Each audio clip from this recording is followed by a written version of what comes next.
Hello, everyone. I did it again. I did it again, always. 1212. Hello, Mech. I think that's the first time you've ever chatted in my stream. We are apparently live. I wish to apologize in advance if there is any rain noises ASMR. I actually quite like the sound of rain over a microphone. It's quite pleasant and relaxing. Also, the clicks and stuff is me moving around my massive amounts of sauce on my desk, because today I had a curry and I added a great deal of extra stuff to this curry. Hello, Porian. How are you? I will say the one thing about Ireland, it is successfully modernized in terms of the condiments. When I first came to Ireland, there was the idea of condiments was just not a thing. Nobody really understood the idea of anything besides maybe some English mustard. But now, right in my local town, there are multiple shops which sell extremely pleasant large amounts of spices. Particularly chutneys and pickles. For this curry, I had a mixed pickle, which was what is it now? Yes, mango, lime, carrot, green chili, and of course spices. And of course, besides that, I had some hot mango chutney, which was very, very pleasant. And then I had mango pickle too. And also, finally, to round things off, I had lime pickle. When did Proctor join the Sailor Scouts? I have no idea what you mean. I have no idea what you are referring to, and I hope to remain ignorant of that fact. Yep, you can probably definitely hear the rain now. I love how the moment that I hit go live, that it's been not raining the entire evening, and the moment I hit go live, immediately it starts to rain. Lovely. It's been quite a okay day for me. I thought I'd give everybody an update in that I am currently, at the moment this stream ends, I am going to go back to working on the new server, which I had to completely purge and restart because the way that Zenforo software works, it's very obtuse. They give me, let me actually just copy paste the entire... No, it won't. I'll just post it in Discord. This is what I get when I go and import the backup of the Virtual Asylum's cloud server into the new server, the self-hosted server. I'll just put it in VTuber discussion because it doesn't really fit, but it's literally just 7 different lines. The first one is import the I don't even know how you pronounce it, the Sexuality database, which is okay. Upload the contents of a new directory. Upload the contents of the directory to the root of a clean Zenforo installation. What exactly is a clean Zenforo installation? It doesn't tell you. Now it says edit src/config.php to add the following line. Config enable listeners equals false. What does that do? It doesn't tell me. Update src/config to point at your imported database. How do you do that? What lines do you change? It doesn't tell me. Log into your admin control panel. Are you supposed to do this before or after you install Zenforo? It doesn't tell me. From the add-ons page, uninstall Zenforo Cloud and any other Zenforo add-on you no longer intend to use. Does this mean from my Zenforo account on their website, or does it mean from the add-ons page of the forum itself? I don't know. It doesn't tell me. After that, edit src/config.php to remove the following line you added earlier. Config enable listeners equals false. Why? What does that do? It doesn't tell me! Woo! So basically, I am currently having to go through each of these steps one by one and back up the server at every line so that I can go back to a clean install and test what happens at each stage. So far, I have managed to get to the point where I can get the server to recognize the MySQL database of the cloud version, which works. However, the moment I add the command to src/config, and then I restart the server, something very strange happens. If I go to the URL that I have set up for the self-hosted version, which is test.thevirtualasylum.com, it redirects me instantly to thevirtualasylum.com, aka the cloud-hosted version of the site. So now, I think that when it says at stage 6, from the add-ons page, uninstall Zenforo Cloud and any other Zenforo add-ons you no longer intend to use, Zenforo is basically saying you can't have a version of your forum on the cloud at the same time as you are trying to self-host on a solo server. Which I really hope is not true, because it means that I will not be able to keep up the cloud forum version, the cloud-hosted version of the forum, while I am testing the self-hosted version. So I specifically contacted Zenforo to ask them, is this true? And the thing was, I opened it in the same ticket that I asked for another backup of the cloud version. And so they replied to that ticket, and all they said is, here is a link to the files that you need to download that is a copy of your cloud-hosted version. They did not address my question whatsoever. And this is getting to the point where I am very seriously considering, because there is a version of Zenforo called Zenforo Nulled, which is literally a pirated version of Zenforo. It is not affiliated with the company. It's a cracked version, like cracked Photoshop, that you can use instead of Zenforo. Now, I am not going to use Zenforo Nulled on my system, because that presents a genuine risk of the company, of the original company, filing a copyright or whatever on my forum, which I don't know if incog.net would remove the forum for that, but I'm not taking that chance. But what I will do, I think that I will sign up for the Zenforo Nulled community forums, and I will ask them, hey, Zenforo itself is being a complete arse to me and is quite proactively at this point trying to stop me, it feels like, from self-hosting my forum. Yeah, Murray, they probably don't want to help you get off the cloud hosting service since they make more money for it. Exactly.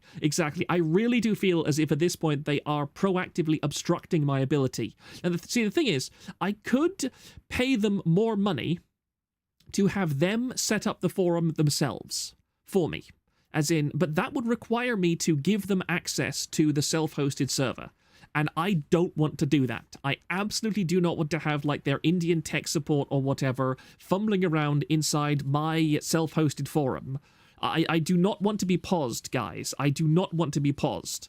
I would much rather fumble through this process myself and get a ton of things wrong and have to, like, reset the server multiple times rather than pay Zenforo extra money for them to do it themselves, because I just don't trust them. I don't trust people.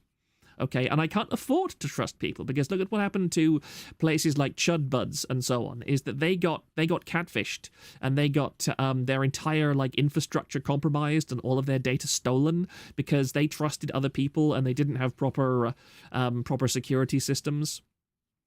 So I need to be very aware of all this kind of stuff, because I want to build the new forum on solid foundations. I want to be certain of what I'm actually doing and certain of how things go forwards, because once we are off the cloud forum, the cloud hosting, like, while we are on the cloud, we are still at the mercy of Zenforo just going, we don't want you on our system any longer, we're going to get rid of you. But at the very least, you have the robustness of cloud architecture, where we're not reliant on a single system. We don't have a single point of failure, aside from Zenforo deciding to not host us any longer, which, after over a year is just, it's not going to happen. It's not going to happen. There is no magical force out there that has a Kiwi Farms level hatred for our service. We're nobodies. We're nobodies at the moment. We benefit from the Kirsche curse of being literal whos. And I'm perfectly happy with that. But it is frustrating. I want to migrate at some point. I really do. And it just gets to me sometimes. Hello, Proctor. Hello, Biohazard. Let me see anybody else. Zenfor Soshmoon. My complaint... Oh, Danny D. My complaint is that curry makes like 10 ethnic groups ask for clarification on what kind of curry. It was some kind of, my mother made it, so I don't know exactly what went into it, because she always makes her curries her own way. But yes, it was one of her meals, and it was, of course, extremely good. Proctor, I love you. Please have my children. Peanut Tomato. One, that is very strange. And two, that is a biological impossibility, okay? I can give you children, but I cannot have your children, all right? I am a man, and I understand that we live in a strange, nightmarish dystopia, but to me, a man is still someone who possesses a penis and genitalia of the male sex. So I am not going to be having children anytime soon. But if you want me to give you children, then, well, you'll have to. I'm not sure what the requirements for sperm donation are in your country, but you know, maybe we can have a discussion about it. Is all I'm saying. It just you'd have to provide me with monetary compensation, okay? Like, we're not giving out. I'm sure that plenty of people would be willing to bid on my semen, no doubt, because I do have. You know, obviously, I have immense credentials in this industry. I am a person that many women would obviously be very interested in having my children. So, you know, maybe that's something for like 100K subs. Proctor, did you really have to engage with this comment for an entire minute?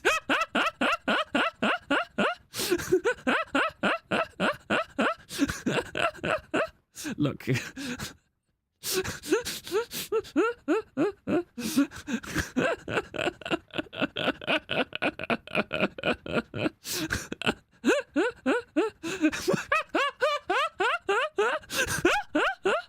One guide. What's with the hairbrushes? Too dumb for you. I regret having ears.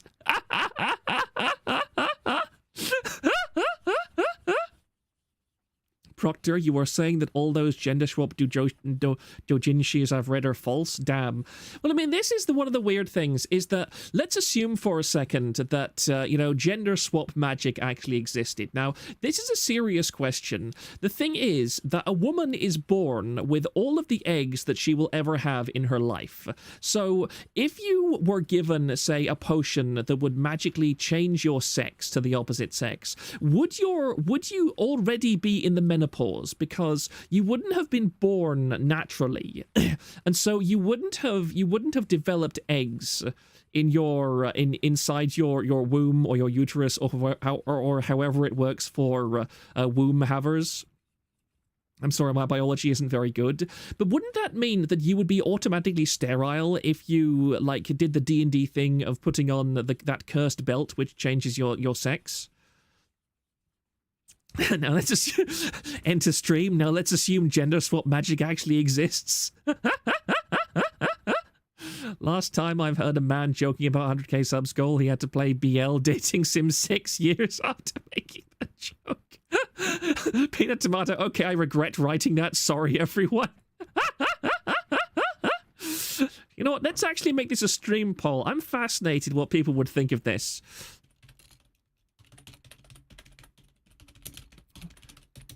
Magic were real would.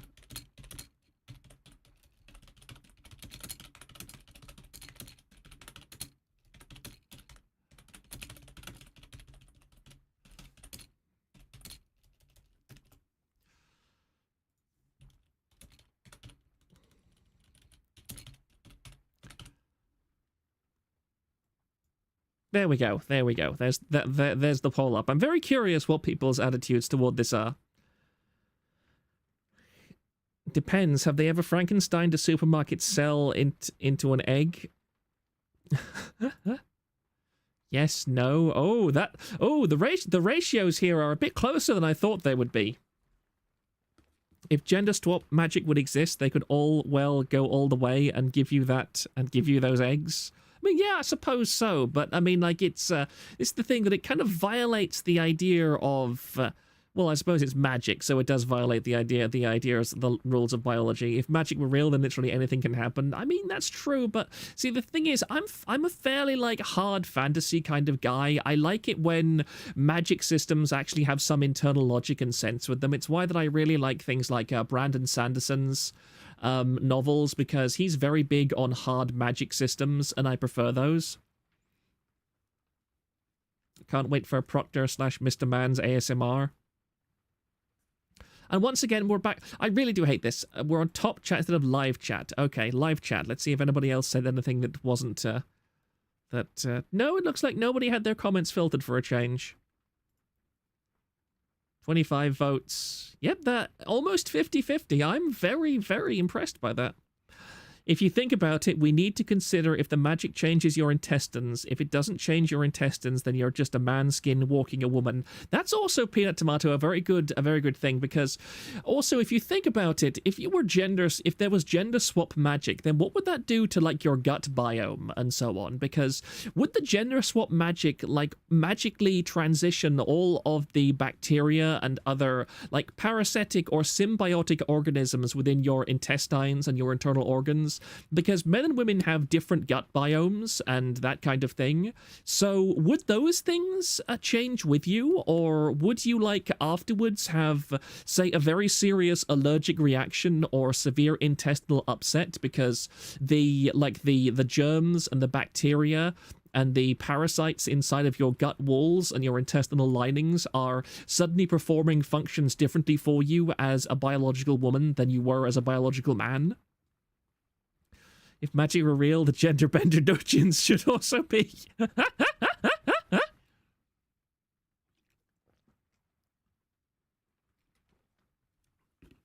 If we were talking magic, it should be a true one-to-one with all that involves. Has anyone here ever heard of the Gene Forge series from Spiderweb Software? It better change the hormone balance or you would be effed. That's another good point. I mean, it would have to change the DNA in every single cell, so changing gametes and gut bacteria isn't so big by comparison. Woman turns into man.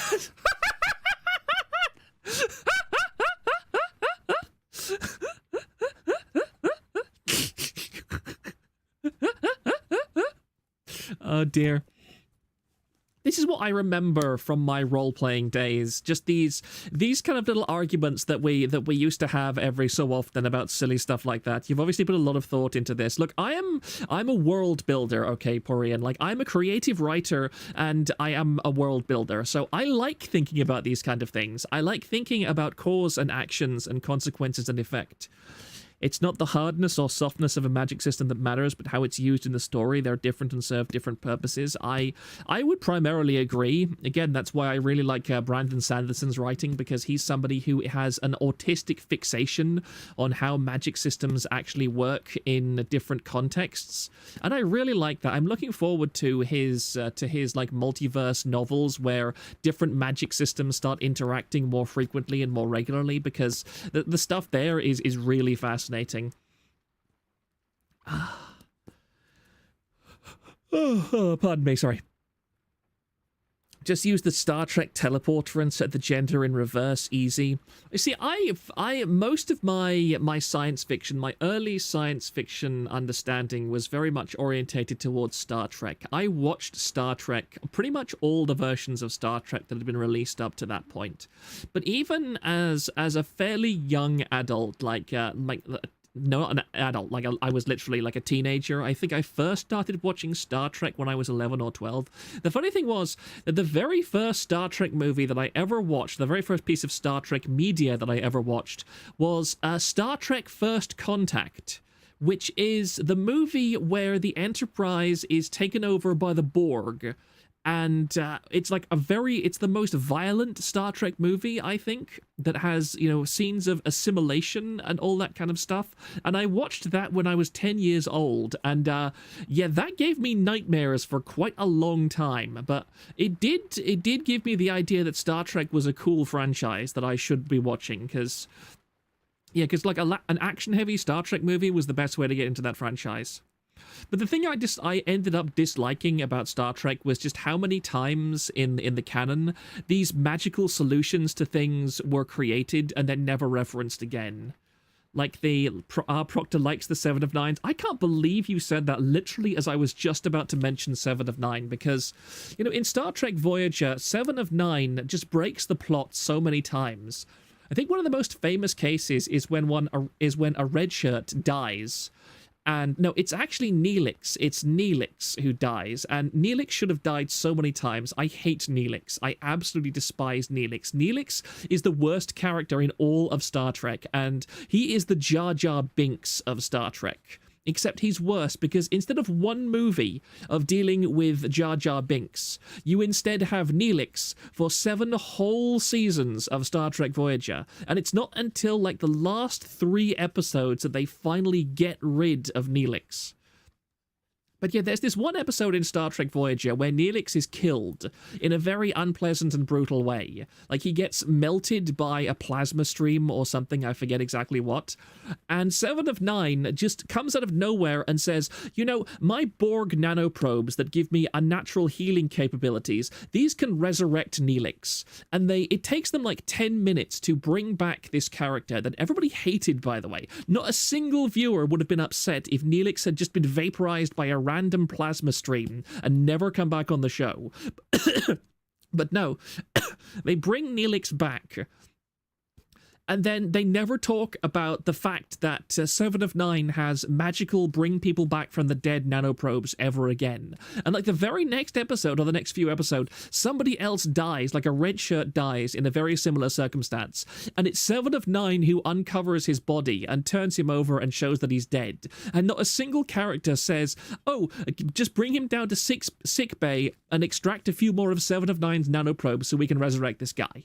And that's what really turned me off Star Trek after a while, because there are so many things this happens. Like in Star Trek The Next Generation 2, there's a whole episode where the crew of the Star Trek of the Enterprise, rather, they go through a transporter, and there's a transporter accident because they bring along this species of plant, and for some reason this plant has like magical rejuvenation properties, and when they go through the transporter, their DNA gets fused with that of the plant, and because the plant has these weird rejuvenation properties, the crew all ages back to children. They become children because it resets their telomeres, I think. And the thing is, there's no consequences for this. They become children, and it's not as if they're going to die from it. In fact, a large part of the episode is like Counselor Troy talking to Captain Picard, who at this point is, I think, early middle ages, and he's been aged back to like an early teenager. And she actually points out to him that he could legitimately go back to the academy, and he could restart his career, he could restart his life, and live his entire life over again, which is an amazing prospect. And yet, you know, and this is treated as if it's a viable opportunity, and this is baffling, because at the end of the episode they figure out how to reverse this process and restore everybody to adulthood, which isn't a bad thing, because again they've been reversed to like 10, or some of them are like 10-year-olds or 12-year-olds. I think the captain is the oldest one among them because he's early teenage years. So yeah, it's obvious that the people who had been adults would want to return to being adults, which is fine. But after they figure out how to reverse this process, not a single person goes, so why don't we just take old people and give them these plants to hold and then run them through the transporter and let them de-age to, you know, their teenage years. Picard is in his 80s, sort of young by human standards. Status quo is God, as they say. It's the one bad thing about classic TV. Yeah, precisely. Peanut Tomato. Technically, the teleporter in Star Trek kills you every time you use it, and then you get reconstructed the destination. Yeah, that's another. But again, I can understand that. That's a piece of. It's the whole issue is with consistency. I'll just end this poll, by the way, since it's been running for 10 minutes. The whole thing is consistency, is that if you have something that happens one way, then it has to go down as something that could happen again.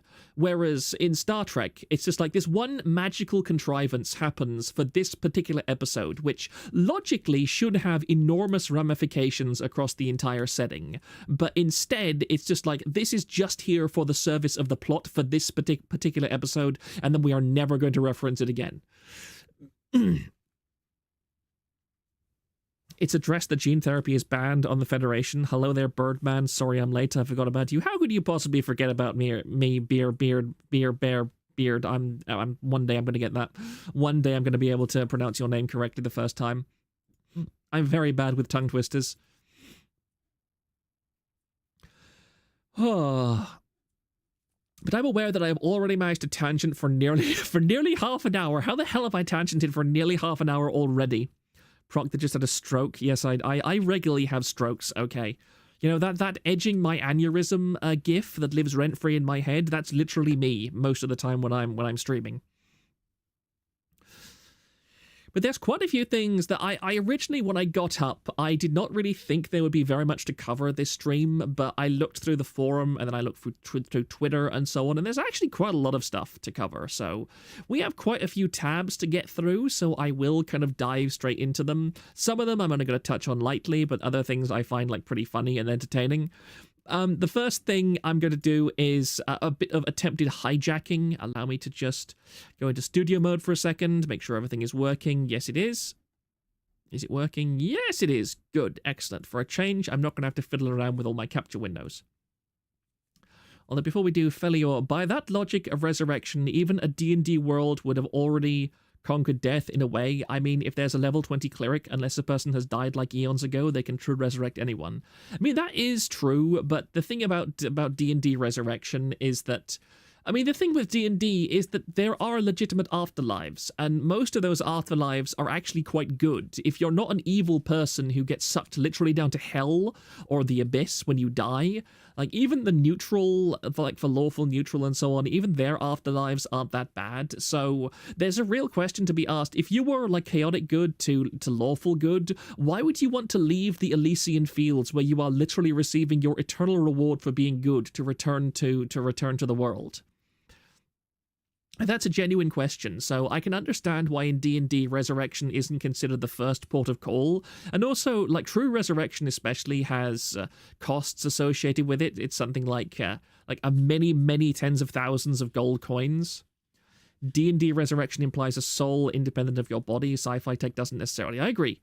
Reincarnate is cheaper than true resurrection. There is at least a cost to resurrection. Yeah, I agree. In D&D, even hell is not that bad if you're into bondage.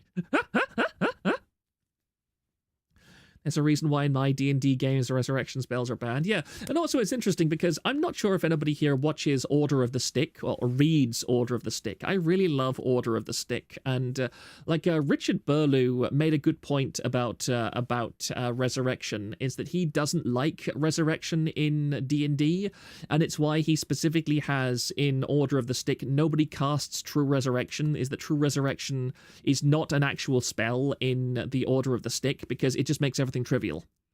Because if you can have a character who can literally resurrect anyone at any time with reasonable, because again, the problem with the resurrection in D&D is the costs just don't scale well enough. It's like 5,000 gold per character level or something, but if you are 20th level, then even resurrecting another 20th level character for like 200,000 gold, that's not much money at all for you. You can go and earn that by killing a random dragon and stealing their hoard. Because good people would want to come back to the world to continue trying to make it better or clear up their unfinished business. I mean, yeah, I agree. There are plenty of reasons why you would want to be resurrected, but at the same time, I think that one thing that it's hard for people to conceptualize is the idea that if you knew for a fact there was an afterlife, if there was something else for your soul to go on and do, and that afterlife was just as, say, rich and fulfilling or as intricate and detailed as the real life, as the technically real life you were currently living, then I think a lot of people would naturally would stop viewing death as an enemy and more a transition from one state of being to another. Like, I think at least in 3.5, because I don't do other kinds of D&D, but you can, if you die as a good person, if you were a paladin, for example, and you die, you can become an angel or like an emissary of the celestial powers. So I can totally believe that somebody who died, even say a violent death in the mortal plane, when they got to the afterlife and they saw that there were new possibilities and new potentials for their existence, then they would be like, you know what, I'm okay with my new career prospects as opposed to going back to my old one. If those resurrection spells had a role involved, it could be more interesting, to be honest. Yeah, and somebody pointed out Reincarnate, which is a druid spell, which I think brings you back within a different body. I actually prefer that. I always prefer settings where resurrection is a possibility, but it has a distinct and tangible cost, where the idea is that if you resurrect somebody, you are not magically resetting everything back to the way they were before they died. That even if you resurrect somebody, you have fundamentally changed who they are, and they are never going to be the same as a result of them going from having died and coming back from it. Because I think that if you just have resurrection as, oh, this character is back, then it cheapens things a great deal, and it denies an awful lot of storytelling potential. And that's why I'm very interested in world building. I really like the idea of different methods of existence or different contexts of existence, making people have different views on how life is. And you can even see that in the real world too, because, you know, it's proven that if you are part of a religion which actively preaches that there is an afterlife, and you truly believe in an afterlife, you have a different perspective on death, and you have a different perspective on, you know, the value of life itself. That's why certain groups of people are more willing to conduct missions which do not result in their own livelihood being preserved at the end of them, shall we say, in the most YouTube-friendly terms possible. I'm sure you can all read between the lines. Mer 3.0 Ravenloft. I actually have not looked into Ravenloft too much as a setting, although what I did see of Ravenloft was quite nice. I liked Ravenloft a decent amount. It is a little bit too grimdark for me, but I do like the concept of Ravenloft, definitely. A Frankenstein situation where resurrection is a messy, dangerous, costly process could be interesting. I absolutely agree. I think that it should have consequences, definitely. No, not just roll 20, but like cleric's level 10 thingy where you roll 1d100 and have to roll lower than your level. Okay. Hell, I remember one time in my old TTRPG group, we got party wiped and our DM just made us adjust stats and we had to fight our way out of the wrong afterlife.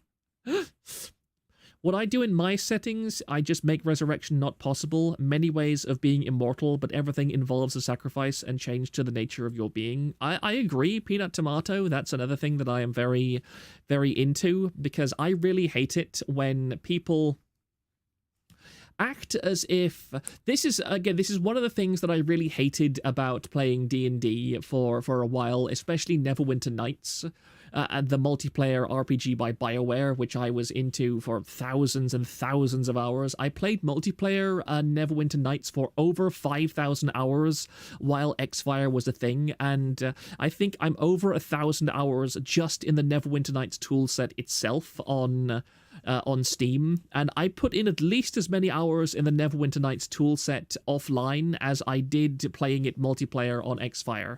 So I've probably spent a good, I'd say, 12,000 hours in Neverwinter Nights overall over the years. So yeah, I played that game an awful lot, but a lot of servers had undead subtypes and racial types, and one thing that really cheesed me off was how people just did not understand the concept of playing an undead character as different from a real character, from a living character.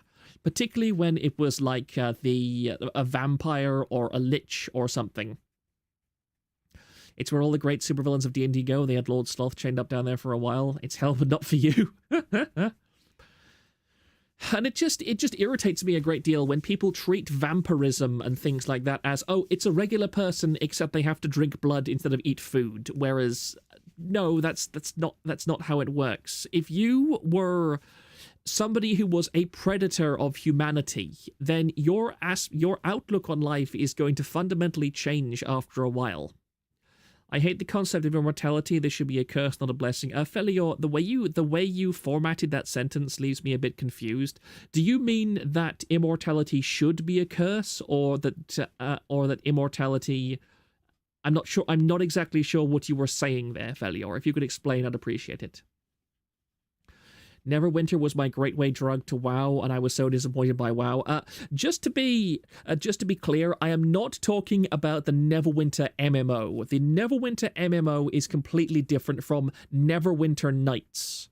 Okay, Neverwinter Nights was a BioWare RPG that was released in, I think, 2002, and it's still supported, actually. Like, Neverwinter Nights Expanded Edition is still actively supported and got an update, like, less than a few weeks ago.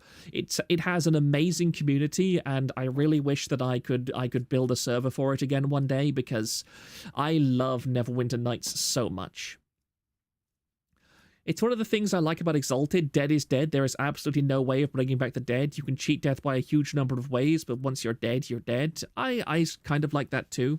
That's what I mean. Good, Danny D, because there is a lot of confusion. A lot of people think that I'm talking about Neverwinter, the MMO, when I'm actually talking about Neverwinter Nights. The only TTRPG that does vampires great is the Old World of Darkness setting. A Vampire the Masquerade 2 from Zen Gunman. Yeah, I've played Vampire the Masquerade Bloodlines, and I quite liked it. Again, it was a little bit too, like, dark and noir. I quite like dark settings, but I don't really like it when they're literally very dark.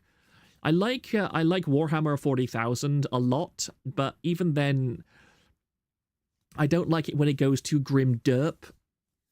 Vampires are folklore representations of plague. I prefer versions like Nosferatu, where they're not glamorized. I would agree with you overall as well. I recommend the 360 game Lost Odyssey for the immortality is a curse angle. Neverwinter Nights mentioned. Yes, hello Alex, how are you? Have you been playing, do you play much Neverwinter Nights anymore? Have you gone back to Aerolith recently? Do not cite the old lord to me. But vampires, I think, should absolutely be, again, and I also really like how Rich Burlew handled vampires in Order of the Stick, where he makes that he emphasizes that point that a creature that is brought back as a vampire is no longer the person it was when it died, and it's that on a fundamental soul level, that if you come back as a vampire in the Order of the Stick universe, your soul is literally eaten by a negative energy spirit that puppets your body and consumes your memories until there's nothing left of the original soul. So a vampire after, say, a year or two is literally not the same soul that it was when it was alive, and there is no comparison between the two. It is at best a perfect copy, except it's evil, but it's not the same creature. I haven't, but I've been flooring noobs on Mirage sometimes. Probably won't Aerolith this year. Give them some time to fear. What is Mirage a new server or something? I'm not sure what you mean, Alex. And fellow, yes, it should be a curse, because in the long run you have lost your humanity, since everything becomes just a moment. You wouldn't be the kind of person who would understand you or have stuff in kind. Yeah, I kind of agree with you as well. Old World of Darkness was good, but it did go off the rails kind of easy. I feel like there's a D&D chatting stream at some point. I do have stuff to get through, so I am going to pivot away from D&D now, but I think maybe next time I stream or something we could talk about it more, because I literally have restarted, because of the last time that I streamed, I did comment, I think, a little bit on D&D stuff, and that made me go back to the setting that I was working on and start doing a few more little things to it. So we might, yeah, it's a PvP arena server. Oh, I actually did not think of you as a PvP arena kind of guy. I always thought that you would more or less enjoy it in... I don't particularly... I like PvP, but it needs to have purpose. I don't like dunking on people just for the sake of dunking on people. I like PvP when it's part of role-playing. But, I mean, NWN PvP is really funny. It's really fun. One more thing... Second edition, D&D second edition, third was good. I've never played second edition, but I mean, I've played Baldur's Gate, and it's great. We need to go back to the gender swap topic. Speaking of gender swapping, as a matter of fact, you know, that lets me tangent onto this thing. We'll never get a good VTuber D&D series. I mean, maybe one day, maybe someday. You never know.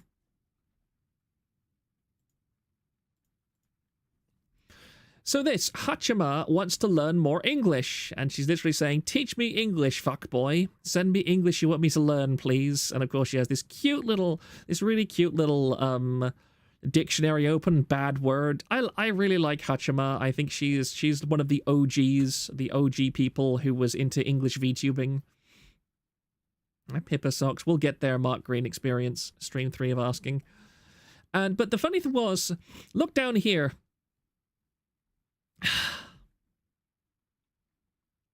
Guys, they just won't go away. They just won't go away. The bearded guy replies, trans women are men. And then he provides, I think, what is probably a Google Translate version of that phrase.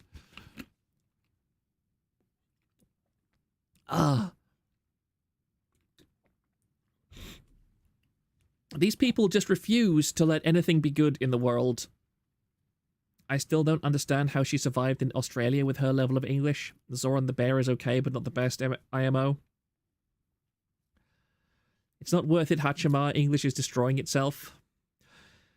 This is the thing that I like about Japanese, is that Japanese is such a complicated and, you know, situational language that it's very hard for people to subvert, and I like it like that. I hope that the Japanese stays the ultimate gatekeeper language, because you see what happens when translators try and abuse Japanese for their own ends, and how easy it is for native Japanese speakers who also understand English to see how much and how far of a stretch that the English progressive types have to go to mutilate their language for the sake of the cause. They just lie. They just literally outright lie and say this line that in Japanese means something else. So I think that that's the ultimate shield of Japan, that they have so much ability to just filter out people who are from the Western community who want to subvert their ideology. Political brain rot is real, exactly. Hachima x Remy stream when? Oh my goodness, that would be terrifying. They can compare mold collections with each other. Send her the boot camp sequence from Full Metal Jacket. That would be hilarious, actually. I would love to see a Hachima stream where she reacts to those kind of scenes in Western movies. I think that most Japanese people would find that extremely entertaining. Of course, it's a Germantism. German people, you know how Kirsche often says that she doesn't want to believe that the British people are, the British people are real? Germany is my version of Kirsche's Britain. I don't want to believe that Germany is real. There's like one or two fairly based German people that I know, and every other German person that I know is insane. And dangerously insane, to a point where I genuinely wonder if I'm speaking to another human being when I talk to them. But that's a tangent for another topic. Did you see Netflix are making a Narnia series? I did not. I do not watch Netflix. I do not watch the Goyslop. So I have no idea what Netflix are doing at any point. It's like here, where the JP community is so big they can live their entire life without learning Portuguese. Hachima and Remy together would cause an autism singularity and make a black hole. Remy, I don't watch Remy, I'll admit, because I find her a little bit too lolly-like and a little bit too much into that kind of side of things. I prefer more mature streamers, streamers with larger chests for the most part. But I mean, that's just my opinion, bro. That's just my opinion. There's not too much more to comment on this, but which allows me to segue neatly into this thing. Would you buy the programming socks? Actually, let me just make that a poll. Wait, no.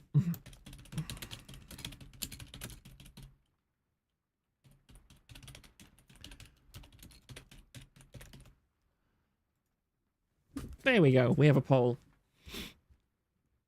Liar, if you see a loli with a fluffy tail, you would simp. I would brush fluffy tail, but that's about as far as it would go.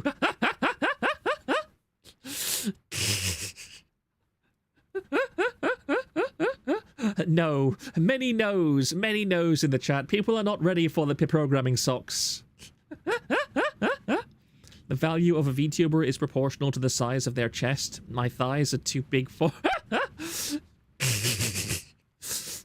Would I?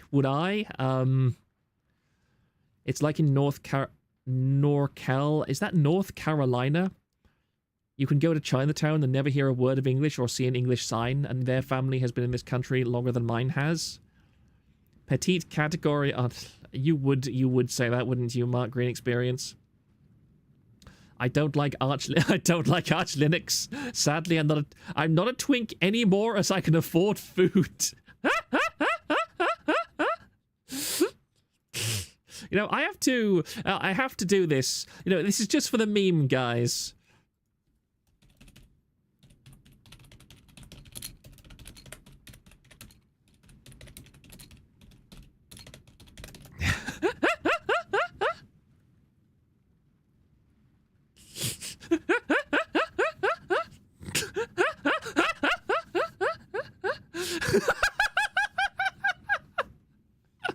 Northern California, okay. Sorry, Zen Gunman. I thought it was North Carolina for a second.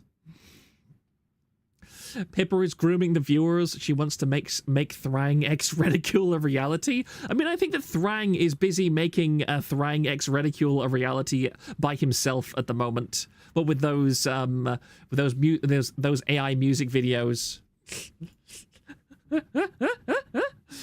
Do it to make Kirsha question your sanity. Excuse me, Kirsha is in no position to question anyone's sanity, okay?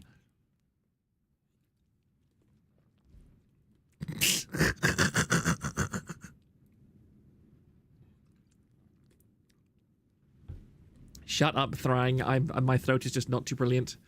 He already knows the answer to that poll, and he's just looking as an excuse to wear them. I mean, I'm very fortunate is that I do less walking than I should, and yet I seem to just have magical legs, which are always like solid and extremely well defined. I have very well defined leg muscles for some reason, and I'm not sure because I don't really do much leg exercise. I'm doing fairly regular arm exercise, but my arms have always been fairly... I have very small hands. I have very small hands for a man. I find it hilarious because my mother has massive bones for a woman. She has an incredibly large bone structure, and her hands are actually nearly twice the size of mine. If I put my fingers against hers, her fingers are about twice as thick round as mine are. It's almost amazing just how solid they are. Whereas I have small hands and small wrists, but I have large and very well-defined legs, and I have a very large... I've got very wide shoulders too. I have wide shoulders. My body is quite strange. My body is very strange. Some parts of me are very solid and very well-defined, whereas other parts, like my hands and my wrists, are much more delicate. Oh, pardon me. And it's funny because it seems to be an autistic trait as well, because I know somebody else who is autistic and who has...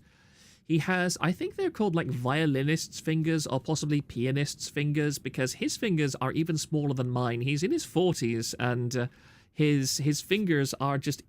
his fingers are nearly twice as long as mine. They are he has incredibly long fingers and very thin fingers too. So the PNGs are accurate. Shut up. Are your eyes far apart like null? My eyes are slightly offset from each other. One of my eyes is higher than the other by a very small amount. So it actually makes wearing glasses very awkward because my glasses sit very slightly askew atop my face. So every so often I have to adjust my glasses either horizontally or vertically. You are... No, I am not a femboy because, again, as I said, some parts of my body are very well defined, like my shoulders. Whereas I have quite thin wrists and quite delicate fingers. Autists have weird hands. Yes, they do, absolutely. Pippa is built like Slender Man. I mean, have you seen the way that she lives? Proctor is a freak of nature. I am very lucky, honestly. I am very lucky. Although my body proportions are just a tiny bit odd, I would say that I have managed to skip out on the physical side of autism a great deal, because I don't have any of the problems that a lot of autistic people have. For example, very weak jawlines or very slack jaws. I don't have a problem with that. My facial features are quite well defined. For a British person, I have absolutely perfect teeth. I have absolutely perfect teeth. My dentist is amazed at how good my teeth are. I have never needed braces or anything like that. My teeth have always been perfectly straight and uniform for my entire life. I do have wisdom teeth problems occasionally. In fact, last night my wisdom teeth were quite painful, but I don't think I'll need to have them taken out or anything. They're just a bit annoying to deal with. Fake Brit. I mean, I don't even live in England, so there's that. Pippa is a squid. Pippa is a lanklet, IRIC. Are they yellow? No, my teeth are very clean. They are very white. And they are very good. I've had to have one filling in my entire life, and that was just a tiny one on one of my back teeth. Apart from that, my teeth are just excellent, and I'm very glad for that. Proctor is dysgenic. What even does dysgenic mean? I've heard that word before. Let me just look it up. Dysgenic. Give me 1 second, please. Exerting a detrimental effect on later generations through the inheritance of undesirable characteristics. I mean, for an autist, my genes seem to be very good. I have not inherited several of the issues that my unfortunate parents have. Like, for example, my father has several allergies that I do not. The only thing that I have inherited from my parents that is a problem is I have a very low, almost non-existent natural thyroid problem.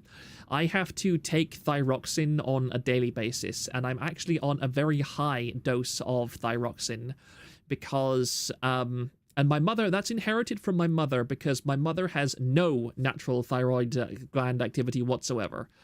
Since she was about 20 or 30 years old, my mother has needed to be on total thyroid hormone replacement because she has no natural production, and that would be, it would be fatal to her within about 6 months if she stopped taking thyroxine every day.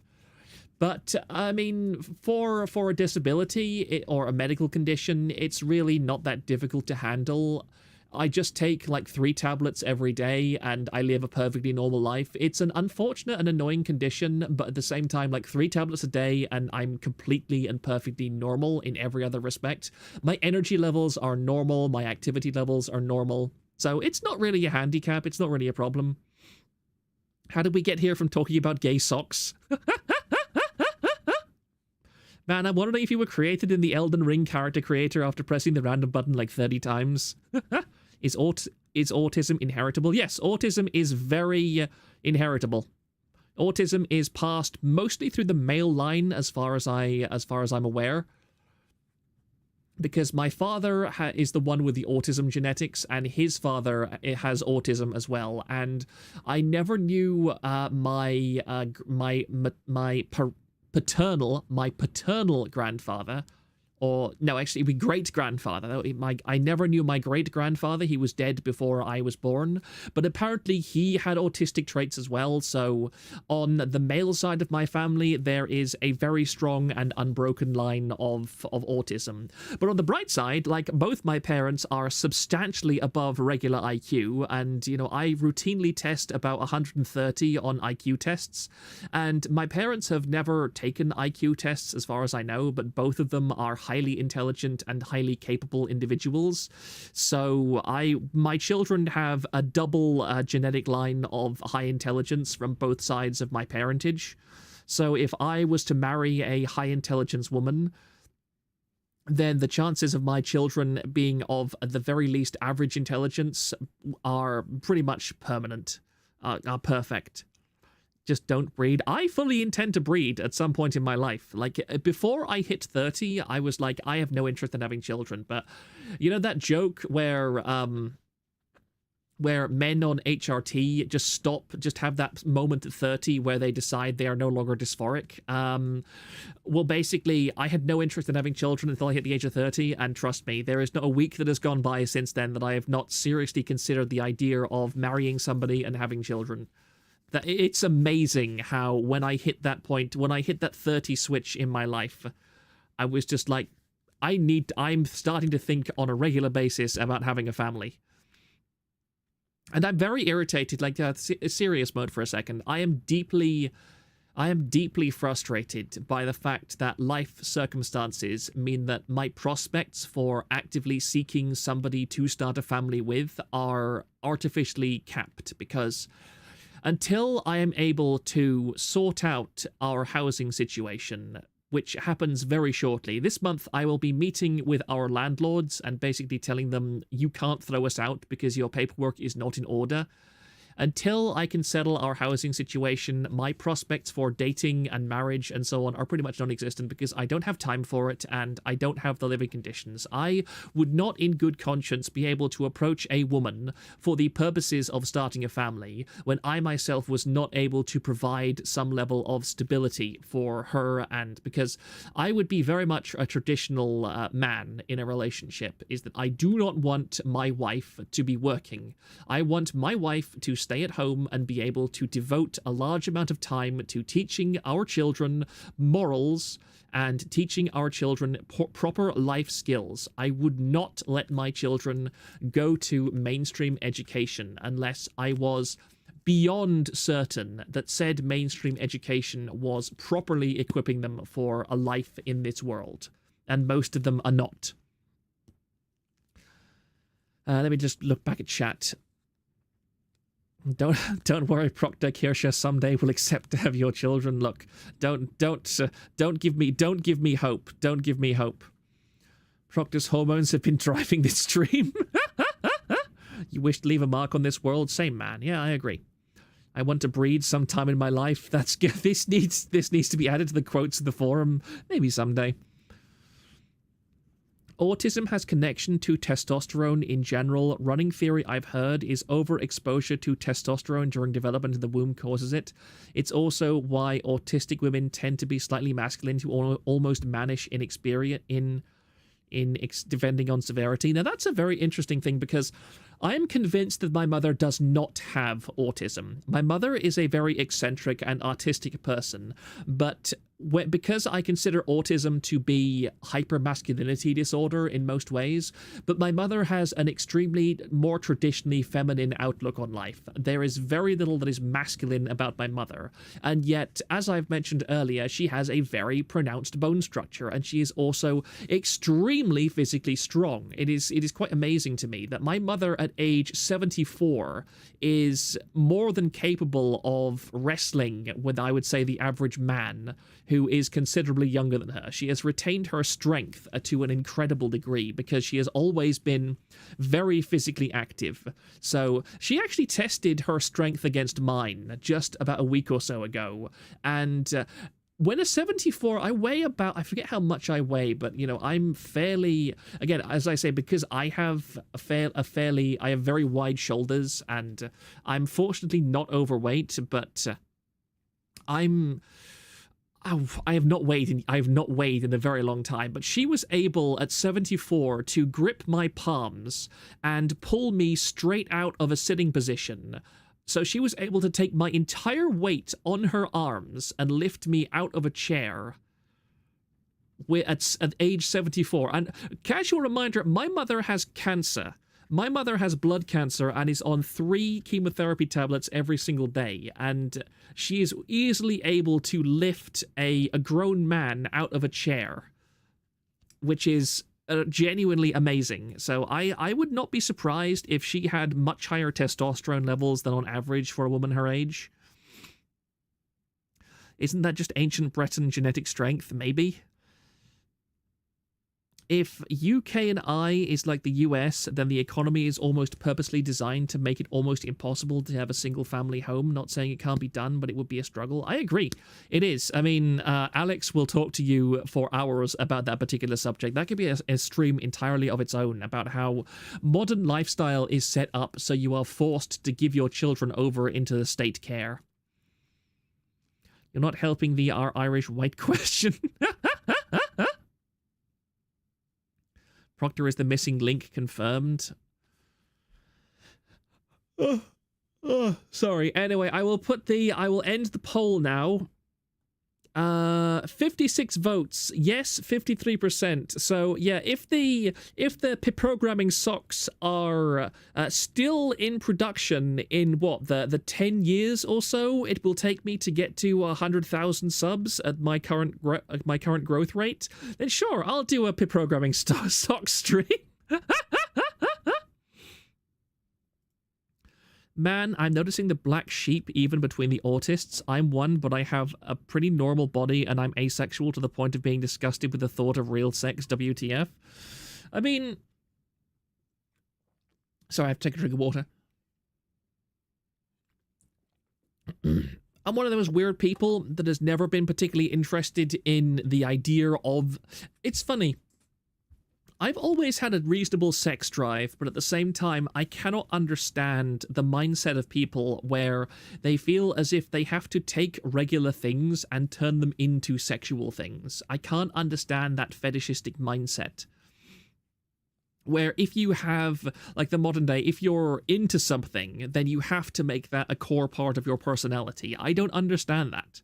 I've never had a desire to translate anything I find arousing or whatever and just make it a core part of my personality, with the possible exception of fluffy tails.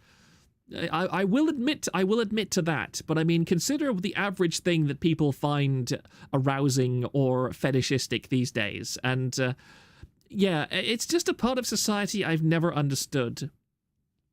Asexual is just delayed sexual interest in what I've seen. I mean, this is one thing that I actually enjoy about being on the medication that I currently am on, because I'm just on a low level of ADHD medication, which I think is called Strattera.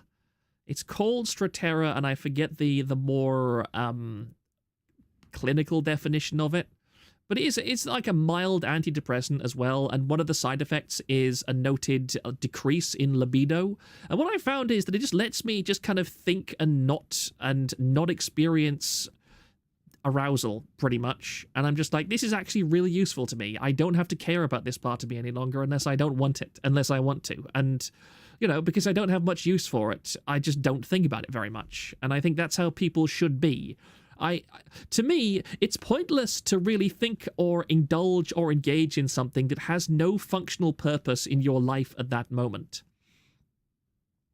I have a suspicion that a lot of people who say they're asexual are just comparing themselves to the absolute hypersexual degenerates. I mean, yeah, I mean, hypersexuality, again, it's a bit like, again, bringing this back to my Kamiyoshi Kirsha, she says quite openly that she has a very high sex drive, but what does she do? She doesn't, well, she talks about degenerate stuff quite often, but she's perfectly capable of holding a regular conversation with somebody without bringing up sex, whereas it seems like the average degenerate is completely incapable of engaging in rational conversation with normal people without bringing up their sexuality in some capacity, and I just don't understand it, because it brings nothing to the table. Proctor, that's called post-nut clarity. PNC is a hell of a drug. Yeah, I agree. I just don't understand it. I just don't understand it. I can understand being maybe addicted to pornography, but being addicted to something does not mean, well, I suppose it does mean that you think about it all the time, but I don't know. You could talk about that all along. I really do feel that in current year modern society, people are just taught that something that they desire should automatically be something that everybody else should desire, and that people should be shamed for not being as into something as other people are. Which is unacceptable to me. I don't see that as an acceptable thing. That the function of society is to make people cooperate on a level where they are willing to ignore parts of their personality that they would biologically desire to be indulged at all times. Women are much better at handling their sex drives, it seems. It's not about sex drive. They make sexuality a core, sometimes the only part of their identity, so they have literally nothing else to talk about. I mean, that's a very accurate assessment of it as well, Peanut Tomato. And also Almond Glass Cannon. I mean, I think I've said this on stream before, but I will not say it right now because I can feel a belch coming on. 2 seconds. Oh, pardon me. But yeah, I've often said that women are often disgusted by how quickly a man can be aroused at something, whereas men are very often disturbed by how much women can be aroused by something. Because, I mean, just look at the Fujoshis on the Discord, or look at the more extreme Fujoshis who frequent things like Vox Akuma's streams. Is that there are women out there who are absolutely and totally obsessed with certain things to a level that the average man would find, frankly, off-putting. Whereas men seem to go the other way, is that men can see something and desire it very quickly, whereas a woman is like, they can see something and not desire it, but the things they do desire, they can desire to a level that the average man just has no rivalry to. I don't want to look at them. I agree. Nero Repo. I agree. But I mean, that's just my opinion, bro. That's just my opinion. I'm not saying these are absolutes. I'm not saying these are things that apply to every man and every woman. It's just general trends that I have observed.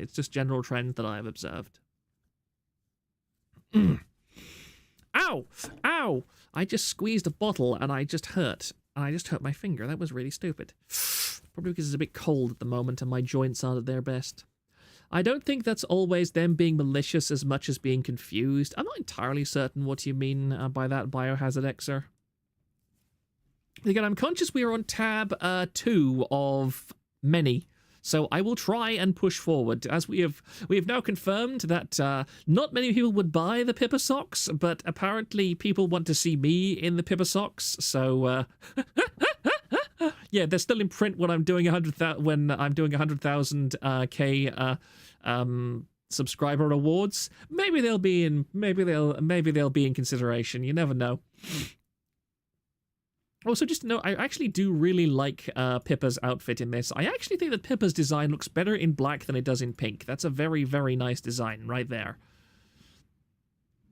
Gets hurt by a bottle, not beating the femboy allegations. The problem is that it's quite cold at the moment, and my joints don't like cold weather. Did Felio want to look at naked women? I asked if he's seen one, and he hasn't posted since. Can my votes count for 10x since I put up with brooming this place? And say no socks, goddammit.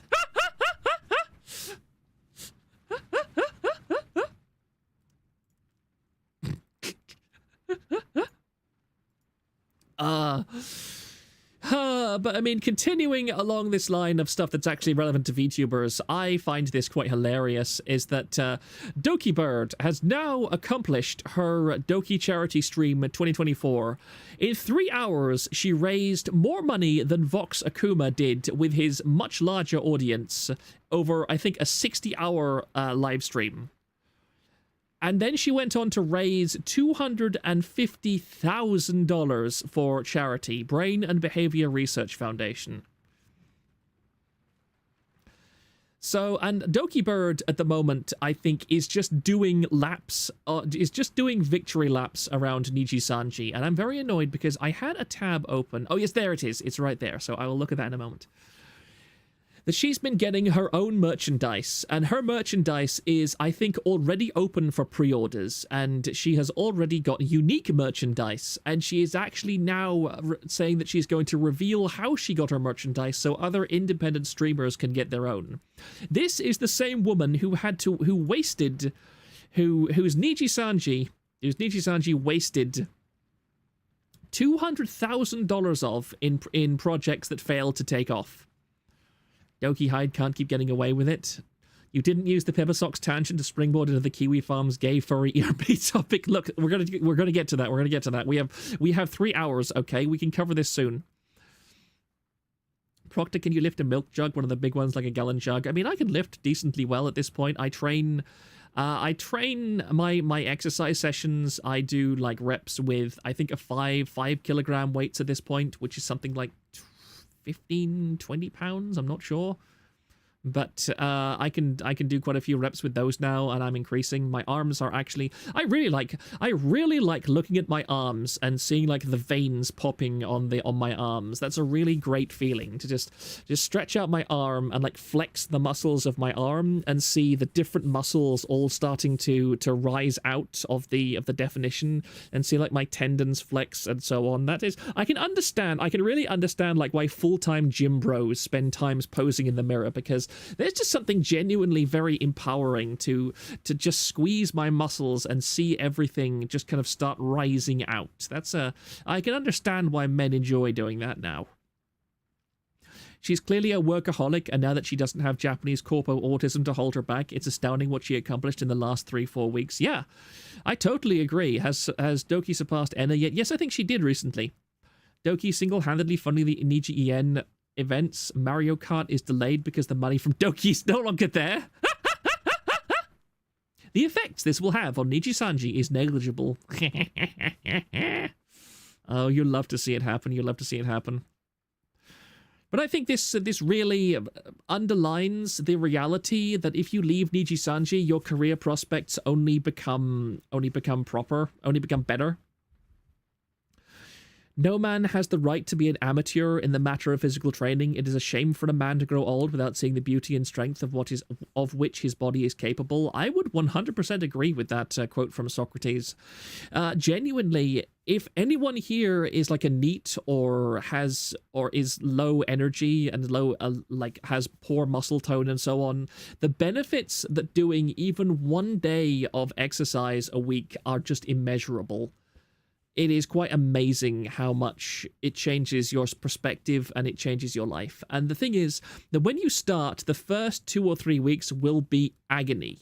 You will go to bed feeling agony, and you will wake up feeling as if you have just been beaten with a load of rods. And I've found that it doesn't really matter how much or how little exercise you do, you just feel like that. Your body needs to acclimatize to the idea of being under stress that it is not used to. But once you break past that barrier, in my case, there was just this point where I went and did my reps, and I realized, wait, I have just done all this exercise and I don't feel bad. What happened? What happened? Why don't I feel bad? And I couldn't explain it, and you can't really explain it. You can't really explain that moment when you go from, I've exercised and I hurt, to I've exercised and I feel great. And I can't tell you when that's going to happen. All I can say is that it will happen at some point. Do grip exercises while you're sitting at your computer, and not joking, it really does help with weightlifting. I agree, it really does. I've got two. Let me get one here. Sorry for the rustling. Like, I've got a pair of hand grips with me. Like, no, you can't really hear that. They don't click on the microphone. But yeah, I practice with hand grips. In fact, thank you for reminding me, because I haven't used them in a couple of days, so I will keep doing it. Honestly, feel better doing gardening and keeping chickens than before, likely because of the light exercise. I agree. Like, your body was built to work. Your body was built to work. Your forearms are key to help supporting the rest of your upper body during workouts. I agree. I exercise my forearms quite a bit. The human body yearns for the minds. Yeah, people were designed to work. Your body was naturally designed to be under a certain level of stress. There's no question about that. There is no excuse not to put yourself under that level of stress every so often. Are your delicate hands soft? My hands, unfortunately, are very soft. When I first started using these hand grippers, my fingers developed massive calluses. Like, I've posted a couple of the images on Discord. I don't know where they are now, but when I started exercising, my hands really started to develop calluses. Now, what I do is I wear, like, gloves when I use these grippers, because, I mean, they go up to 40 kilograms. I can do about 40 kilograms regularly, but the rubber grips do chafe my fairly soft hands quite badly. Another thing on the Doki Bird situation, she's commissioning someone to recreate her intro, which she can do because Niji Sanji can't copyright a dance and royalty-free music. I absolutely love that. I love the way the Doki Bird is just dunking on Niji Sanji for what it's doing. That's Niji Nui Soy Saucier. I can't pronounce that name, sorry. RFA endurance stream. First 20 minutes she was screaming in agony, and after that she enjoys the exercise and went past 2 hours. That means they are working. Yeah, I agree. They will get better. Keep going. Yeah, I know. I actually like having a few calluses on my hands because it really feels as if my hands are working. Like, both my parents had hard physical labor jobs for all of their lives, and their hands tell a story. You can look at their hands and you can see the calluses, you can see the subtle scars, you can see the stretch marks, you can see it, and I love that. That is something that I really like. I like skin with character, I really do. I like scars. I like marks that show that a person has led a life, that has had some experience in life. It's why I even like the fact that I have, like, small scars on my hands from where I've burned my hands and so on. Not from anything dramatic, just from my autism, meaning that I occasionally touch hot surfaces. But I just like looking at them sometimes and going, yeah, I remember how I got that, and so on, because I feel an unmarked body means that you've not lived a life, and I don't like that. There's a country song that talks about that. I think the name of it was Daddy's Hands. It would be so funny if, due to Niji Sanji's ineptitude with contracts extended to the artists, they didn't actually own the base art for Selene and the artist could license it to Doki Bird. That would be completely hilarious, but I'm pretty sure that Niji Sanji has the designs made in-house, so they do have that part locked down. Although, that's an interesting thing, because remember that the whole reason this started off... well, not started off, but came to a climax. The thing that pushed Selene over the edge was the fact that her manager said to her he couldn't get permissions yet for the art of, like, Nina, Mister, and somebody else, I forget who was in the video, the Last Cup of Coffee video that she made. So that actually casts a serious light on that whole idea that if they didn't have permissions, like, why would they need permissions to use artwork of characters that Niji Sanji itself owns? That doesn't make sense. So I would be surprised. I would be interested if that is the case. That would be fascinating, and that would be hilarious. The blonde thief didn't need to steal her things back. After all, she paid for all of them. I mean, I can also understand Doki Bird just not wanting to associate with her Selene persona any longer. So I can completely understand her desire not to do that.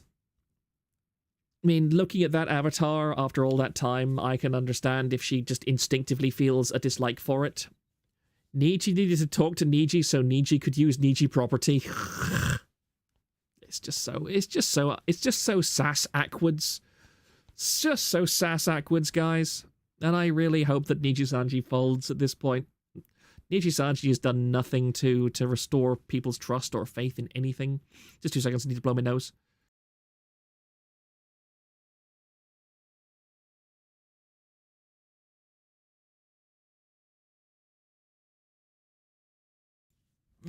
Pardon me. Anyway, let's move on to the next tab, which I think is a good contrast to the Niji Sanji situation. Because, one second. Look at the way that Niji Sanji members reacted to Selene's demise. Look at what they did. Look at how they reacted to it all. And look at the messiness of that breakup. And then here, we have Okami Mio. Started a completely random guerrilla karaoke for members some time ago that's mainly been uplifting songs and positive vibes. She has messed up some words and she had no practice, but she's having a lot of fun with it and doesn't mind messing up if it's members only. And as somebody pointed out below, she has a track record of singing to vent her emotions. And her last guerrilla member stream was, in fact, and the fact... Sorry, this is the grammar right here is not brilliant. And the fact that Rika/NotMel came back yesterday and did a karaoke stream herself a few hours ago. So this is Uzora Mel, who was just reincarnated or come back as... Let me just actually have a look at this link.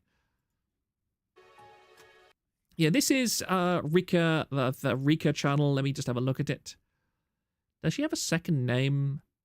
So this is Uzora Mel's, or Yozora Mel's, PL, past life, basically. I'm not sure if it's a past life or just her alternative account. But yeah, this is Mel from HoloLive. And so what this post is basically saying is that Mio, rather than be angry at Mel or anything like that, her reaction to Rika coming back is that she went on a karaoke where she was singing happy songs as a way to praise her friend for successfully returning to streaming. Now contrast that, because remember, Mel was terminated in a pretty unpleasant way, in technical terms. I can understand her not wanting to use it. I'm thinking you're talking about Selene, and she said she's cool with people mixing shrines because it's all still her. A successful life is the best revenge after all. White Mel. Well, it's not a past life anymore, yeah. Mel's termination and reincarnation and everything surrounding it is night and day with Selene's and even Rushia's terminations. It really paints Mel and Cover in a good light. Yeah, I see Mel's termination as just somebody who made a mistake and the corporation had absolutely no choice but to do what it did for the sake of both optics and just consistency. But it really does seem as if there is no hard feelings between her and anybody else, and I'm just going to belch, so my apologies.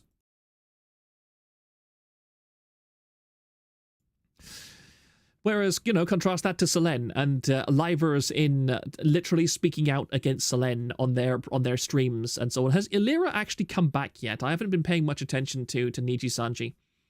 You sleep in the wrong position and terminated her, how dare you? I mean, it's not my fault. It's not my fault, okay? It's not my fault. And look, we now have contrary evidence, okay? The last time I had a shower, like Prism Project was destroyed, so... Even Yagu wished her good luck, imagine. Yeah. Hey, again, that's what I can't get over, is how in Niji Sanji, has any Niji Sanji member in any context said, we are sorry for nearly driving Selene to suicide, not once, but twice?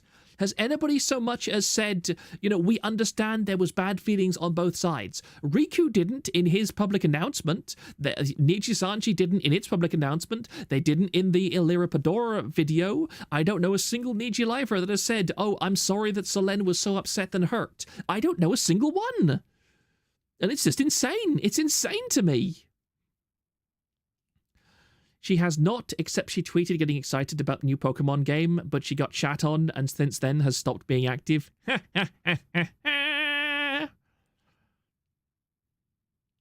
You can tell most talents actually liked her. Meanwhile, Rushia is like an unpleasant mistake to everyone involved at this point. Apparently, Noel hides her plush in a stream background now. Oh, that's so funny. Sayu also said that she tried to unhime herself out on the way out the door. Damn. I did not know that, actually. I feel very sorry for Sayu. She seems to be a good person overall. Pokemon Zaza.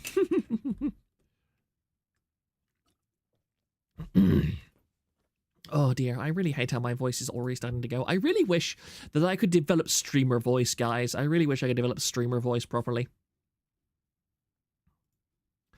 Live chat. It's still going. Sorry, let me just change something very quickly. There we go.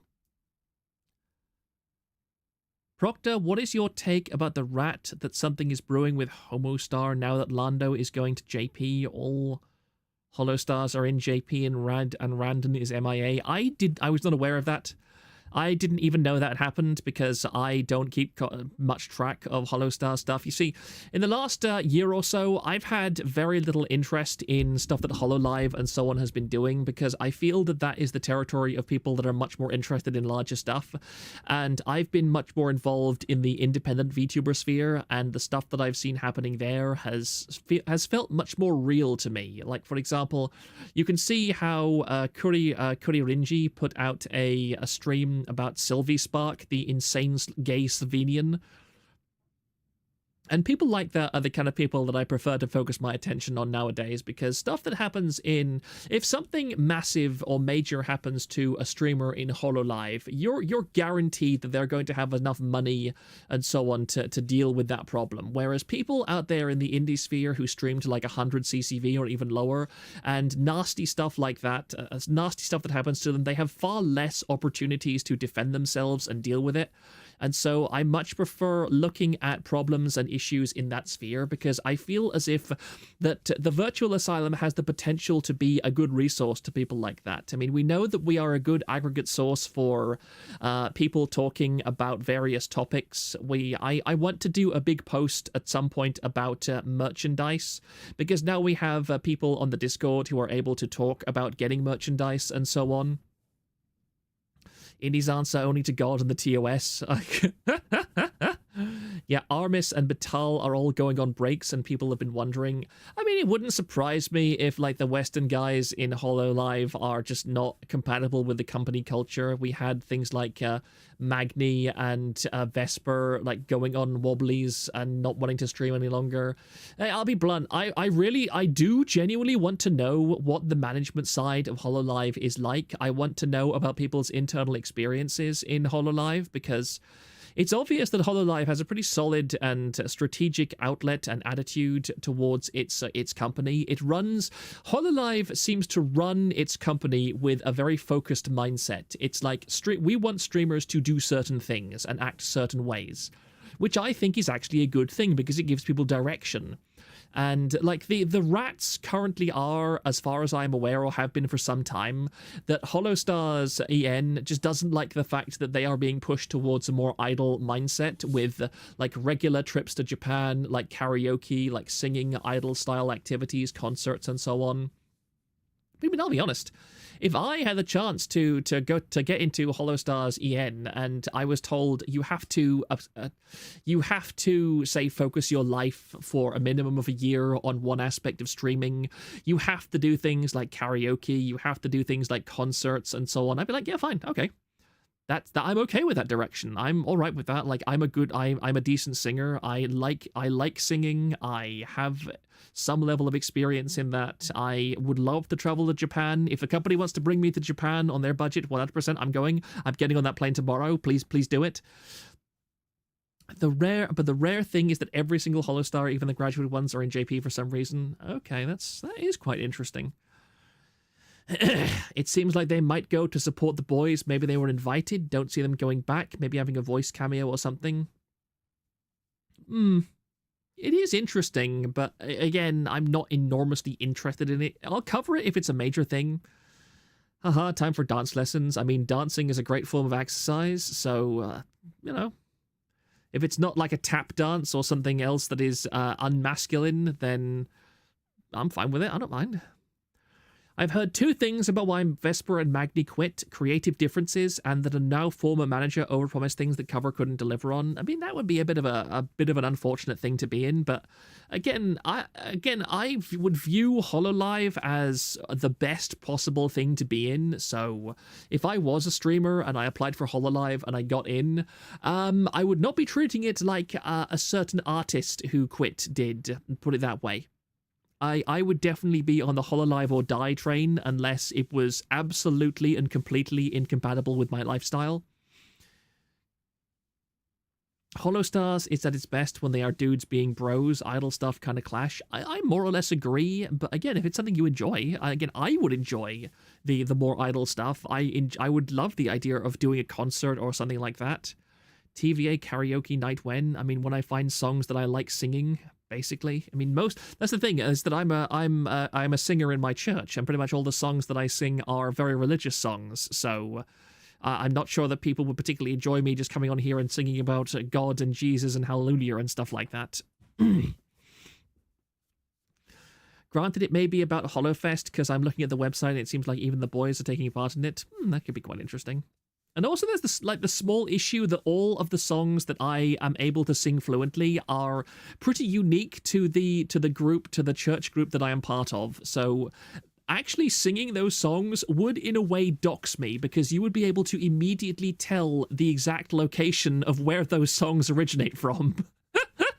So those kind of songs I can't really stream I can't really sing on stream, because that would unironically dox myself. Sing everything, that is the secret. I mean, there's stuff that I would like to sing, so we'll see. The trouble is that I often like songs that I would have no ability to sing, that are completely different from my natural ability to sing. I mean, most of the stuff that I like isn't Skillet like gospel rock or something. I've never heard of Skillet, so I can look into it maybe. Doxpul. That's quite an amusing comment. I like that. Anyway, yeah, karaoke is something that is possible. I just need to find stuff that I enjoy singing. Bach all day, every day. I mean, yeah, more classical stuff might be interesting. Cover's biggest problem is that they tried to market holostars as male idols despite their company culture having an audience pool and having an audience made up of male fans of female idols. I can understand that perspective as well. That's a perfectly valid complaint against them. I do think that the more successful HoloLive boys or holostars are people that can break out of that and court their own market. And I can understand there being company clashes with that. If the company is like, you must be in one direction, and the others are like, no, we literally don't want to be, and that's not what gets us numbers. I can understand that, because, again, it is, I'm not saying that HoloLive is perfect. Like, HoloLive is a Japanese company, and Japanese companies are not too different from each other. Like, Niji Sanji is a very bad example of a Japanese company. Yeah, Skillet is very good rock group to look at, Proctor. I will just make a note down in my private Discord then to look into them. Give me 1 second. Remind me, let's say 3 hours, look up Skillet. There we go. Holostars EN is being kind of successful because they're actually marketing them to the audience they have. They are most successful when they're going for, but we're your buddies. I mean, that kind of gets me onto, well, actually, I'm not going to do that. I am going to, let me just close that tab. Move on. I wanted to also highlight our local, the reincarnation of Shoe Nice. Let me just close these old tabs, by the way. I'm trying to cut down those tabs. This is tomato flavored, aka how do you pronounce that? Suteki Rice, I think. And this is Mozu. This is Mozu's PL, Mozu's other Twitter account. I actually really like her. That avatar is really cute. I really like that avatar design. That is a really, really nice design. Mozu is a fantastic artist, is a really, really good artist. Her designs are all incredible. Really, really, really good. So I massively compliment her on all of her designs. But yeah, she had some updates.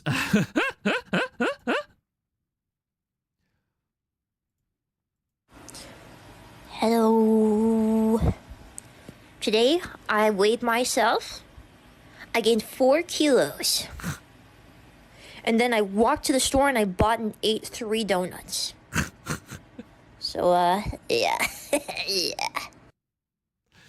Gentlemen, she is Architect Maxing. Mozumi Peachy is Architect Maxing.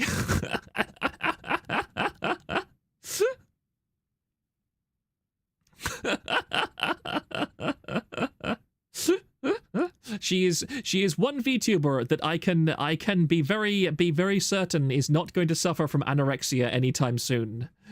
She's really trying to get the same proportions as her current model. Enough with the fetish content. I haven't watched any Holostars since Vesper/Magni's graduation. In a few words, how would you guys just you're asking the chat, okay. Fire pissed. Yeah, I really like Mozu.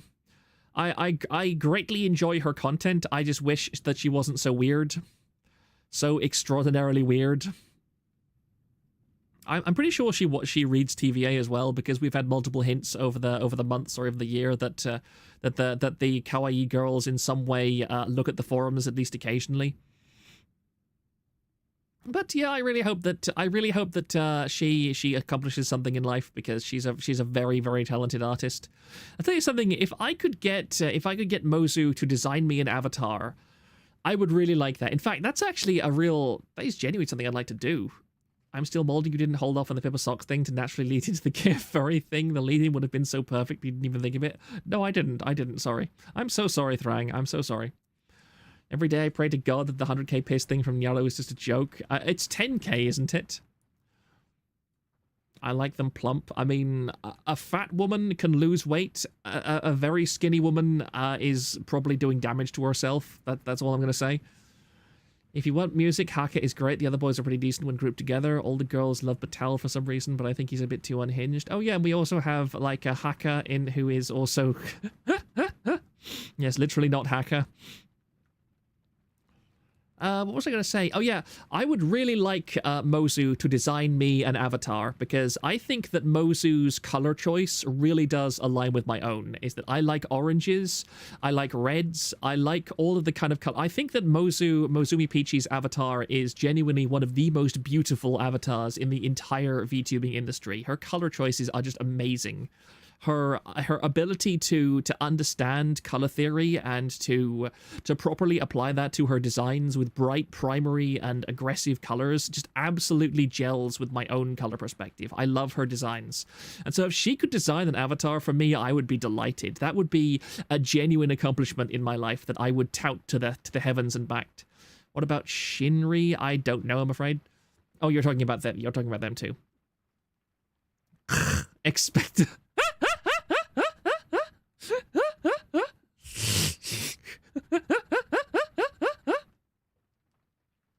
I mean, you know, if it's nice and pretty, if it's nice and bright, I'm not going to complain too hard. Maybe I should. Maybe that's something that I could DM her about. Maybe that's something I could slip into her DMs about. Ask her, you know, what are your commission prices? How much do you charge for just a PNG avatar? Now imagine Mozu with a fluffy tail. I mean, she has a fluffy tail. She has like apparently she's a maned wolf, but she has like a cat tail. Like, I don't mind, like, her tail is cute. It's just not quite fluffy enough. I prefer the kind of fox tails. But I mean, her tail is entirely acceptable, and her ears, most definitely. I would brush those ears. I would run my fingers through that ear fluff. 100%. Well, everybody seems to be conversing about what HoloLive, what HoloStar guy they'd like.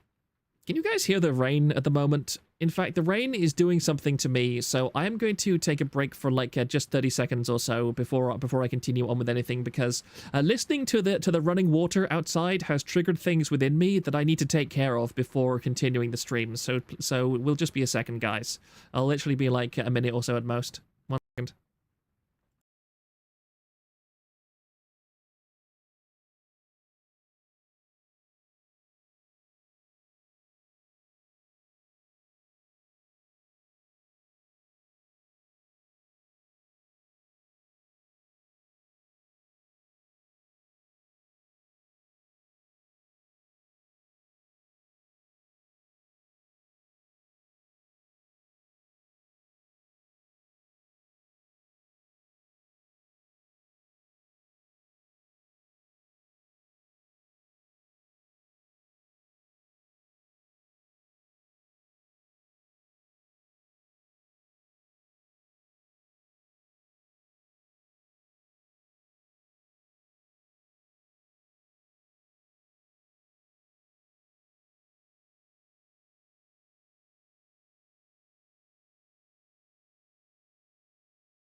Gentlemen, I have returned. Give me 1 second before I pull the microphone down back to my face. Wait, Mozu was the one who drank pee on stream. Yeah, that also was something that a couple of streamers did. It's something that they seem to do for some reason. Talking about Mozu having to pee, understandable. Yep. It's a very fun... Here we go. It's a very fun experience. You have not experienced true terror as a man until you go outside a shed, and in quite a high wind, you have to control yourself, shall we say, while wearing quite thick insulated trousers. So that's all I'm going to say on the process. It is an experience that will leave your heart in your mouth. Oh. Oh, the thing is, like, it's quite cold at the moment, so I'm wearing very thick insulated clothes. Ah, there we go. So thank you all for putting up with my break. Ah. Ah. Right, where are we now? Oh, yes. That was her PL, that's fine. Also, just before we move away from the topic of Niji Sanji and their continual mess-ups, somebody made this, which immensely entertained me. This is a side-by-side comparison of Niji Sanji merch drops with HoloLive merch drops. And you might notice a bit of a trend as we go down through this. How cold? Like, I'd say a bit above freezing, but with a very high wind chill factor. So here we see, this is Vox Akuma's merch, and this is Gura's merch. That is actually a really nice, cute bowl. I would like that bowl. And now we have somebody else's. I don't even know who that guy is. And this is obviously Flair's merch. And then we go down. This is somebody else who I don't know. This is, how else do you pronounce it? Like, Liu? I forget. I haven't watched her in ages, but I really like Liu. She's really cute, and she was one of my favorite, like, Japanese-only VTubers for a while. And then we have the artist who shall not be named, who people still think is definitely totally coming back. Also, no image. Oh, sorry, I didn't realize. My apologies, I forgot that we changed things. There we go. OBS couldn't... There we go. My apologies, I forgot that I switched to the just chatting thing when I went to take a break. There we go. We are done now. We are on. A proc to you, fanboy, we can't... Look, I'm a professional streamer, okay? The good news is that we have now had... Look, you don't understand, guys. We have now had the yab of the stream. Therefore, there will be no further yabs or accidents in this stream. The scuff gods must be appeased. But yeah, here's the side-by-side. I will just link this in the chat as well. Give me one moment here. There we go. Cold weather here is like 12C, and I think we could go lower. I have no idea where that is. It's between -20 and -30 where I'm at. Good. God damn, man. I feel sorry for you. But yeah, here we are. Here we all are. That's Watame. That's Hachima. You notice any similarities here? Any interesting similarities? That's Ina. That's Roboco. I don't recognize any of these Niji Sanji ones. Yeah, it's just a suspicious tradition, a strange tradition here. It's more Watame stuff. I like those keychains. Those keychains are really nice. And then we're at the bottom. Niji Sanji is better than HoloLive, they said. It's just factory printed merch. All they do is keychains and acrylic stands. I know, I have never... It's no surprise that Niji does the bare minimum produce merch since they want as much profit as possible. Remember, this is the same company that gives their livers 2% of merch sales. When I visited Animate store in JP, store for character goods, Niji Sanji had about 4 stands, but all of the merch was keychains, pins, and stands. Control-V key art profit. I mean, even Phase Connect has better merchandise than Niji Sanji. That's where it's sad. Pretty typical where I'm at, to be honest. Good grief. Do you live in Siberia or something, Robotato? Are you the legendary Siberian VTuber watcher? You mean generic merch that fits all? Yeah. I like keychains as merch, but they are totally phoned in. I would overall agree. There are some keychains that I find very cute. For example, these Kaori keychains. They're nice and expressive. They're cute. And I think it's like... I assume that is a set of 4 as opposed to just one of 4. That would be a bit cheap. But like 4 cute little keychains, I'd like those. Are there any other keychains here on the HoloLive stuff? The collar is interesting. I would not wear the sucker. I would not wear the Stinky Orca's collar.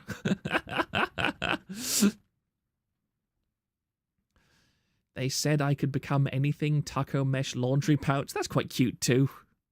Like the HoloLive stuff just has so much personality.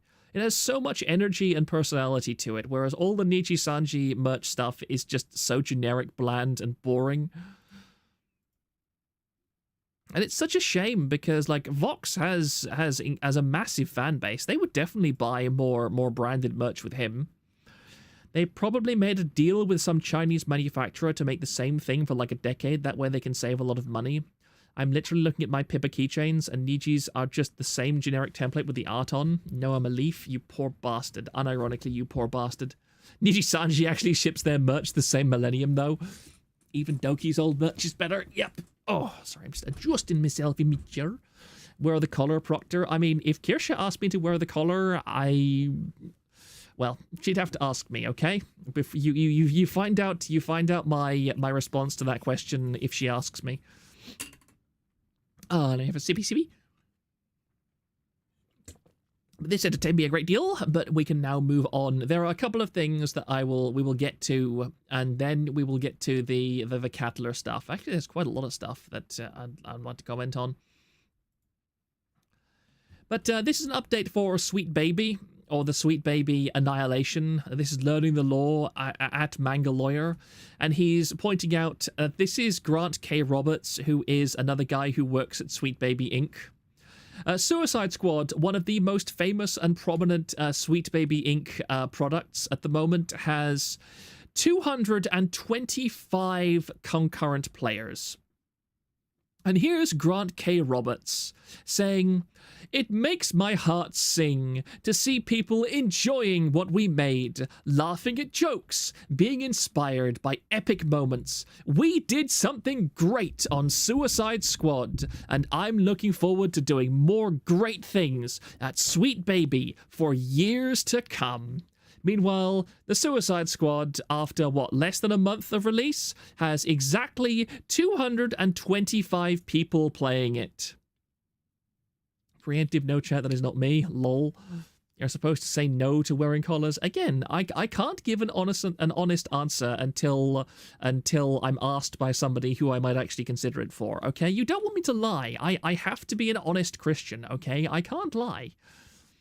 I only have some Pimalo Day, I don't know what that is, Kayla keychains, and they look way better. Somebody actually posted, I kind of shy away from mentioning stuff like this, but somebody actually posted a picture of Kayla, of Kayla's real face on TVA recently. That woman looks absolutely beautiful for somebody who is a literal NEET shut-in who plays games for 16 hours a day. I mean, I looked at her picture. I don't think it's even particularly filtered. She looks gorgeous for somebody who is a NEET gamer who plays video games for so much of the time each day. Her genetics must be absolutely incredible. How much of the 200 are streamers milking it for content? Probably about half, I'd say. Only thing Niji had that was interesting merch was the Haiti deal, which is not happening. Yeah.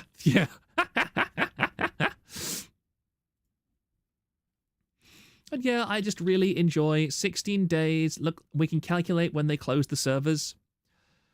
Oh, damn. 16 days and the lows reach 0 players. That is beautiful. I love to see it. You love to see it. You absolutely love to see it. And here's somebody else that points out two trucks having sex for some reason. The game has only 4,000 reviews. For games of this scale and size, the review numbers often settle at the 32,000 ballparks at the very least. They are forcing Steam to remove negative reviews. That's the only reason they have a remotely positive rating. And here, I just saw this person. Social movements like BLM, LGBT are cult like fashion. Okay, I thought that person was an SJW for a second, but no.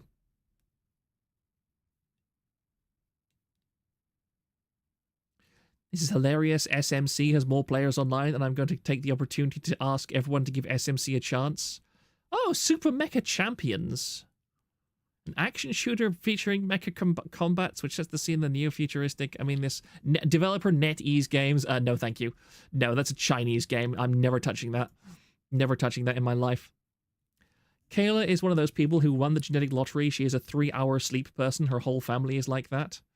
What does she look like? I mean, she looks like an extremely beautiful Asian woman. Like, people worry about VTuber face doxes and so on, but to be blunt, if you are a very, very beautiful woman, then I'm sorry, I'm not going to shy away from discussing what you look like. He has that look with the glasses and beard. Yeah, he's not a nice looking guy, sorry. Actually, it's funny because he kind of looks like another thing that I wanted to point out later. Yep, and also, Sweet Baby Inc.'s tracker is now officially on the top 10 biggest Steam curators ever created. It's right near brands such as PC Gamer, THQ Nordic, and PCMR. It's crazy. As you can see, the Sweet Baby Inc. detected Steam curators group, far from being shut down or banned, now has over 100,000 followers on Steam. And as Papa UUX says, I love how the likes of Kotaku, Polygon, PC Gamer, and Eurogamer are completely radio silent over this, which is a great point. Like, this is one of the great video game revolutions in history. PCMR is the Reddit PC Master Race one, I think. Okay. I mean, she is a horribly high-level introvert. It's all a Chinese game when you get to, like 10 different rootkits. I agree. Pretty sure it's gotten up to 130,000. After the podcast today. What podcast is that, Azihara? If you want to link me that in Discord, I'd be very interested in it if somebody else has covered Sweet Baby Inc. in detail. Then moving swiftly on, this guy was the, I think, Chris guy or something. I forget what his name was, but we discussed him in the last stream.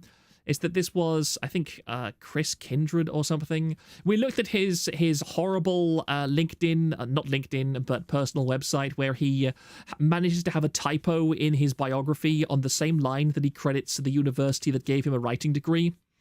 And he says, "They got my ass. I'm guessing a few hundred gamers reported me because his account has been locked." And as this guy says, just remember, and this is the same guy that he asked to be banned, okay? Cabrutus just says, just remember that this was your doing, not mine. And as he points out, this is Cabrutus' Steam account. This is Chris Kindred asking people to report Cabrutus on Steam and on Twitter. Because he's the one that runs the Sweet Baby Inc. Detected Steam group. And this is Cabrutus just doing a victory lap on this absolute pile of human gelatin. The Streisand effect is no joke. It's not really a revolution until the people in charge get fired and end up working in Walmart. Otherwise, they're just going to continue making shadow companies like in the aftermath of Gamergate. I mean, I do agree overall, but I mean, the fact that nobody is playing the game, I do think that voting with your wallet is the only way to deal with these kind of people, honestly. That you shouldn't engage in like high-minded political activism or brigading or anything or any nonsense like that, because that just gives them ammo to use against you and say you're all hateful, disgusting chuds. And when you do stuff like this stream, this Steam curators group was the best thing they could have possibly done.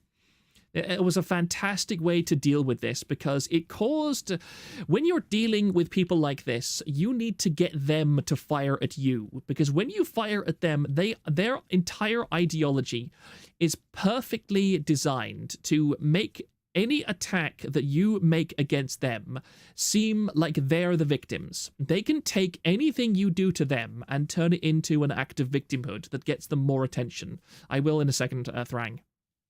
On the other hand, if you design a fortress and ask them to besiege it, then they are going to absolutely fall all over themselves to make complete fools out of themselves. And SFO, because he was explaining Gamergate to Stuttering Craig, I hate SFO so much because he will not go away. Control Room, this is the podcast, the one Kirsha was on in the last week. Thank you very much. I appreciate that. Thank you. And I will also... Where was my ping in cafeteria?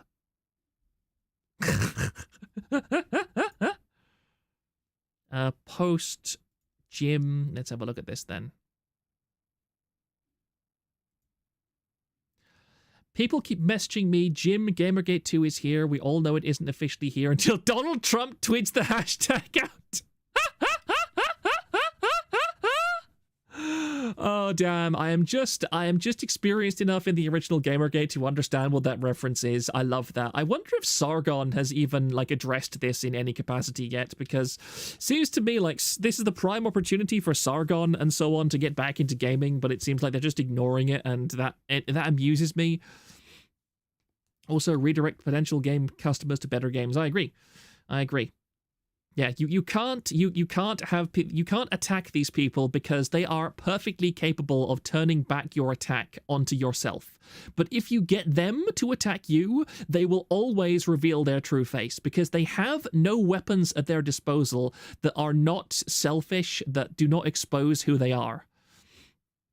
Of course, they say Trump is relevant to this. Oh, hello, BB as well. Nice to see you here. I appreciate you coming to my stream. This is all fairly new. Let me just close that tab as well. Yep, so at the moment it seems like it's a complete Sweet Baby route, which I'm very happy with. I'm delighted to see that this is all happening at once, and it is. I just hope that it doesn't fizzle out again, because this has happened multiple times in the past where the people who are pro-free speech and are pro-expression and creativity, they score a win, but then they don't kind of follow it up. They don't maintain the barricades against. They don't maintain the gatekeeping.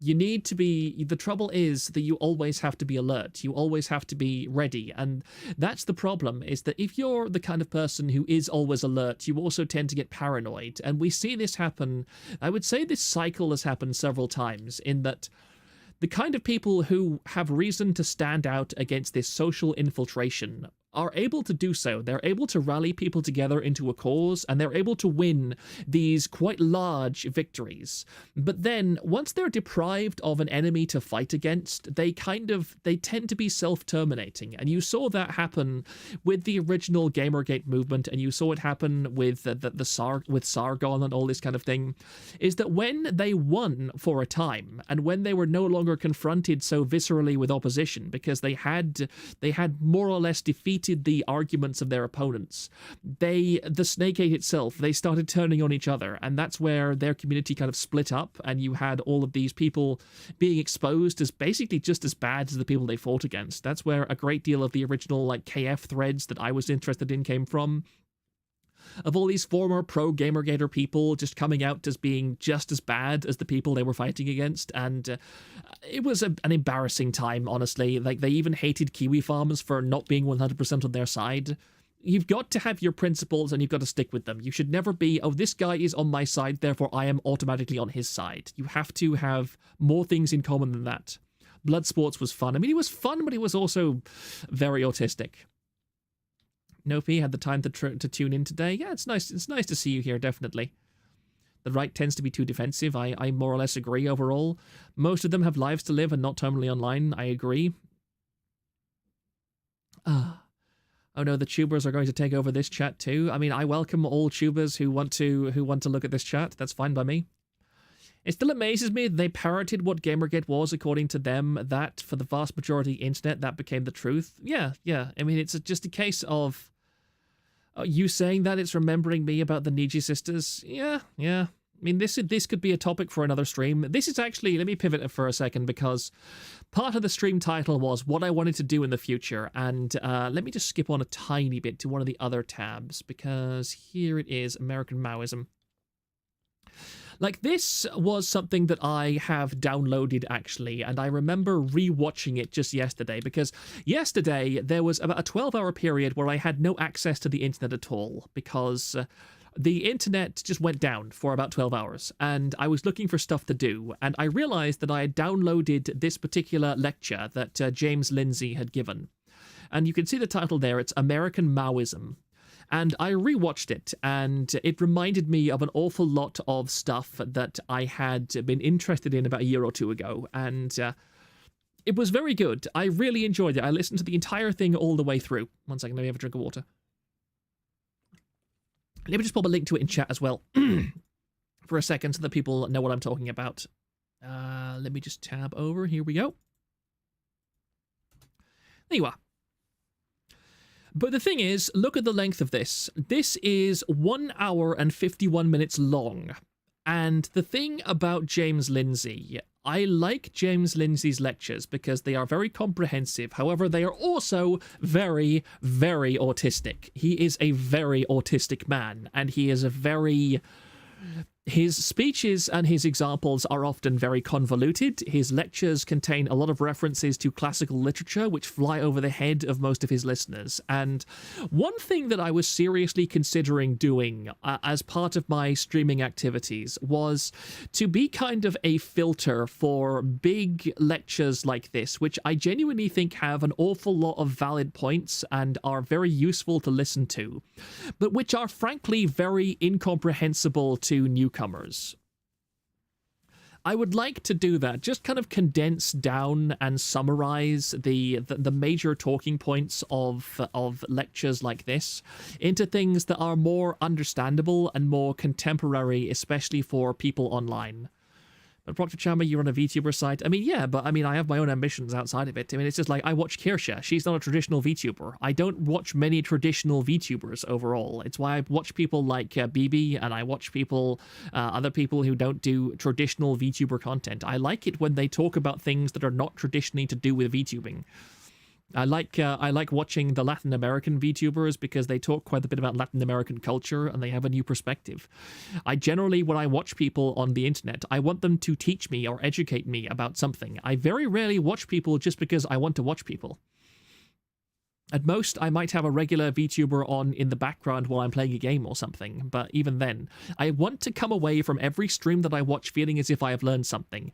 And yeah, Kirsha's streams always make me feel as if I've learned something. I quite often come away from Kirsha's streams wanting to unlearn the thing that I've just learned, but they are very educational. You know, a bit like, you know, reading cursed lore. Tick made it easier to digest videos on Gnosticism, though he does flub up and claim that John and Paul were Gnostic because they didn't realize the Apocryphon that John was fake. I mean, Tick has said some weird things. I kind of like some of Tick's work, but Tick is also a very rambling guy. So on, be smart so they don't bury your Oshi on a blanket of lies. I mean, yeah, I agree. But this is something that I wanted to do. And also, while we're on this topic, because I can get this topic out of the way before I go on to other stuff. Oh, what happened just happened. Something weird just happened. No, we're still good. We're still good. This is another book. This is a book that I have. This is Economics in One Lesson by Henry Hazlitt.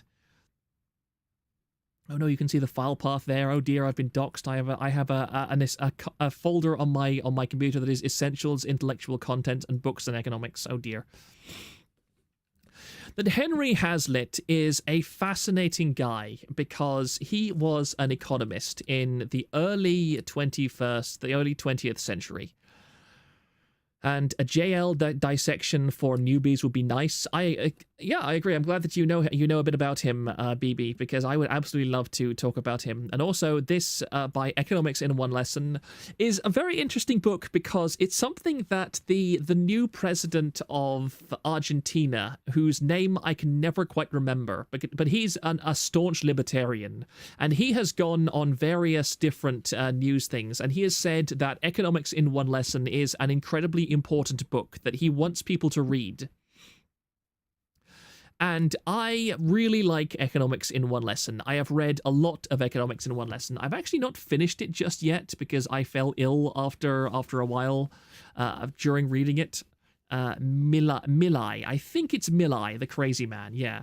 And I also, my friend Alex, who is an economist and he's not a libertarian, but he has very strong views on a lot of economic topics, and he is also a very successful economist. So, Javier Milai, I think that's how you pronounce it. I do apologize if there are any Argentinians also in chat.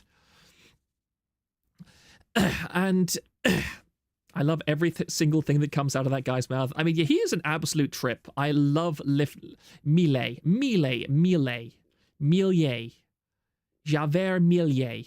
I think that's right. Javert Millet. That's how I'm going with, okay? The Donald Trump of Argentina. That's a good way to describe him. I have heard him described like that before. I mean, there is a lot of misinformation about him. Like, he has been called a fascist. He has been called all the classic things by idiots who don't understand economics and don't understand any of this stuff. But Economics in One Lesson, it's not a particularly long book. It's 205 pages, and it has, let me just zoom in a bit so you can actually see this better. What it is pretty much just a bunch of different economic examples and then a dissection on why they either work or they don't work. It's basically 23 or 24, yeah. A whole bunch of economic fallacies that he breaks down in very effective detail, and I really do enjoy him. I massively enjoy his works. Javier Millet? Oh yeah, J in Spanish sounds like an English H. So Javier Millet. That's probably as close as I'm going to be able to get. I'm sorry. But yeah, this book I find fascinating, and I really enjoy reading it. I've seriously considered making this into an audiobook of some sort, like that I release on the channel maybe at the end when I'm done it, but I was thinking that something that I could do each stream going forward would be to cover one chapter of this book, because the chapters are not too long. Let me just go around preface. This is the preface, and this is part 1, the lesson. And this is just about like 5, 6, yeah, that's only about 6 or 7 pages, so that's not very long at all, but it contains a great deal of information, and it is also written, because this guy wrote this in like the early 1900s, no, the early 20th century. 90% correct, thank you. Socialists got very used to calling everyone who offends them the slightest disagreement with or resistance to them fascists as a way of deflecting the blame for the ideological bastard child. I quite agree. I mean, the guy who wrote 1984, George Orwell, he had a comment about fascism, which I found quite amusing. Let me just see if I can find it. George Orwell, fascism. Quote. He said a lot of stuff about fascism, but there was one particular. Let me see if we can.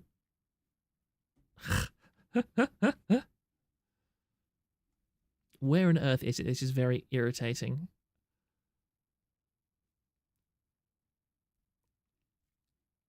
The word fascism has now no meaning except insofar as it signifies something not desirable. That's a good one. There was a longer quote where, here it is, I think.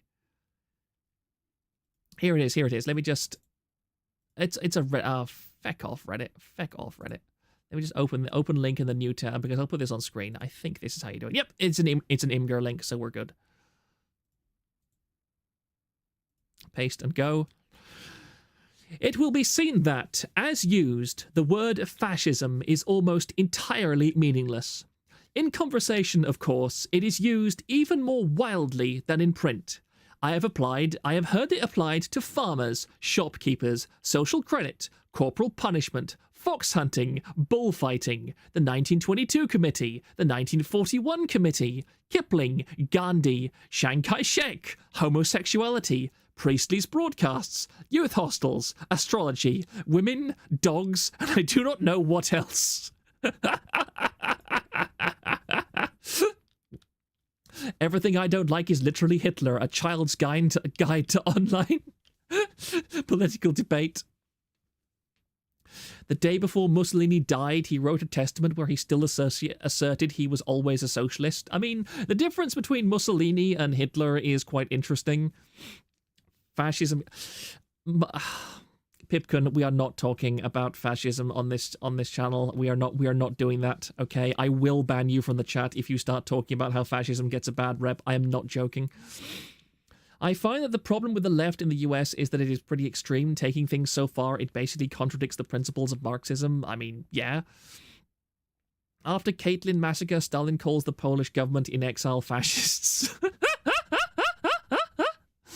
Well, he's not just a talented writer; he's also a philosopher. I mean, George Orwell is a pretty fascinating guy. I mean, I think George Orwell was kind of a socialist for a while, but again, like, you can get into all that differently. But I think he definitely had some very biting social commentary that's worth exploring and thinking about. I think actually James Lindsay comments on George Orwell's stuff occasionally too. But yeah, where's that economics tab? There it is. Let me just close that one.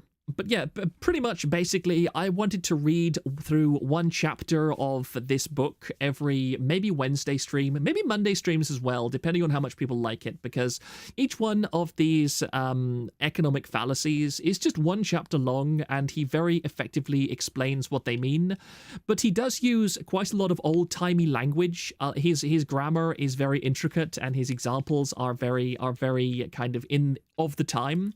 So it can be a bit difficult for people to understand exactly what he's talking about, whereas I feel that I have both the knowledge and the understanding to be able to explain it in a bit more detail. And again, I think that this is incredibly good information, because Alex would probably agree with me when I say that economics is like a science. It is a science, and it's also almost a kind of physics.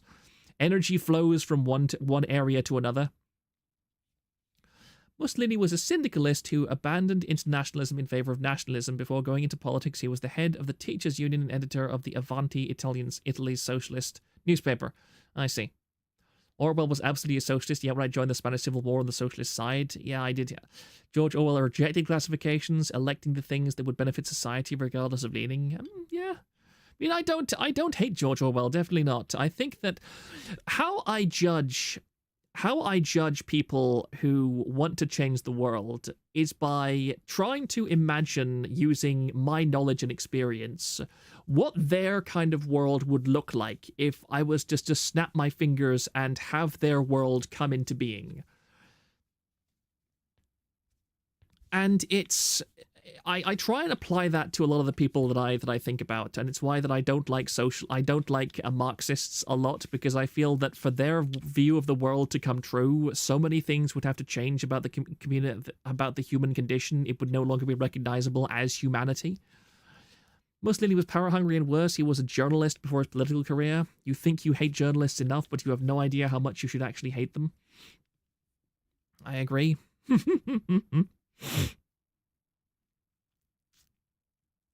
But that's really all that I had to say on that topic, so next stream I might be going through a lesson of this, which should be interesting. Let's go back to this, because there's just one more, actually there's two more really, but one more tab that I wanted to go through. This was good old Null. You might have noticed in the thumbnail, this is him. Let me just actually X out of that. Would it be reasonable to believe that Vito Gusaldi, co-host of Dax Herrera's The Biggest Problem in the Universe, is sexually attracted to children? That is the only defense you need for a defamation claim. And of course, we have Vito's wonderful comments. I am not trying to fool anyone. I am going to F your kids. Having basic empathy for non-offending pedophiles will ultimately lead to less child abuse. The fact that this take is controversial is a sad reminder that we live in an intellectual dark age. What does non-offending mean? Never touched a kid? Never looked at CP? If you're into kids, there is only one solution, to which he replies, the entirely unthunk-worthy reply, non-offending means that we understand breaking the existing laws is a no-no. Kids love me. What if they ask nicely? Get caught? If I successfully groom a minor, I'm gonna live stream it. And of course, Null provides the receipts and everything too. Skepticism is healthy. So this is not just randomly edited stuff.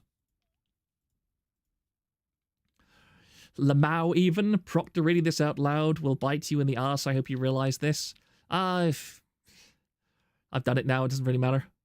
If it happens, it happens. Oh god, I was 45 seconds behind and I just skipped ahead. WTF am I looking at? You're looking at something pretty horrifying. Well, that escalated. Economics has a lot in common with ecosystems, funnily enough. Short will clip monkey you. Oh well. Oh well.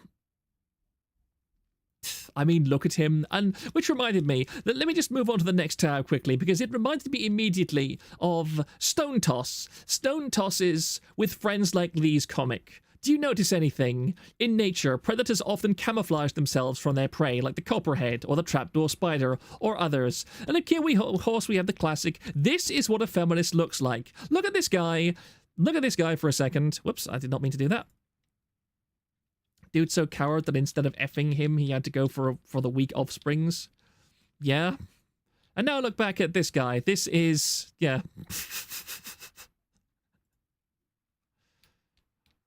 Never mind him. Look at his view. Ladies, get in line. He looks like Mutaha. I mean, let's not be rude to poor Mutaha.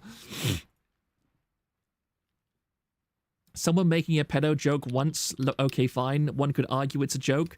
Vito seems to talk about it non-stop.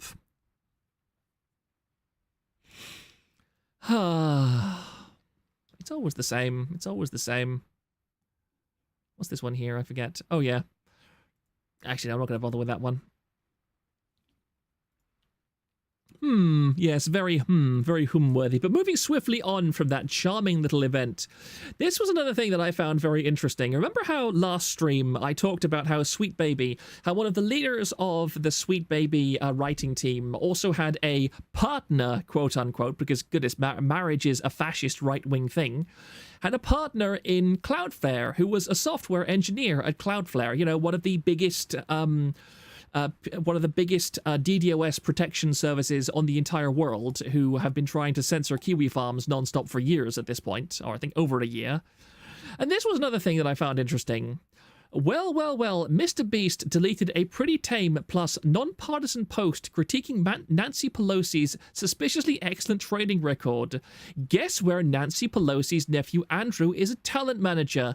Mr. Beast's agency. Did someone get in trouble for criticizing Aunt Nancy? I'm sure it's just better for the brand to stay out of politics.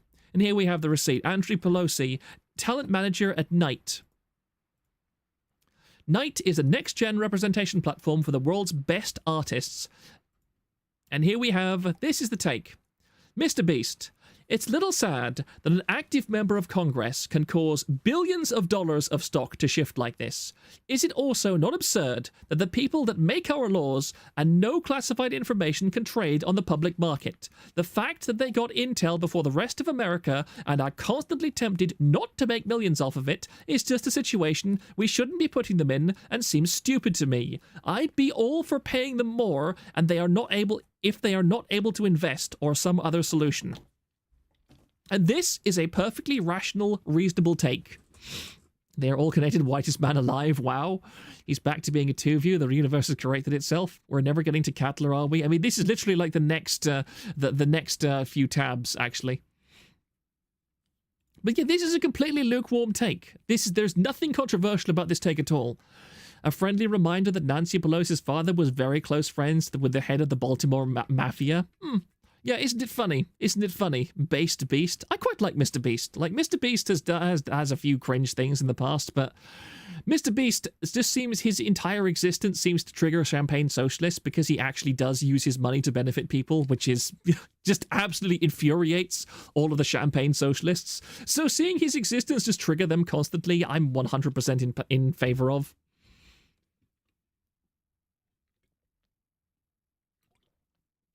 Thank you. Sorry, I'm just having a drink.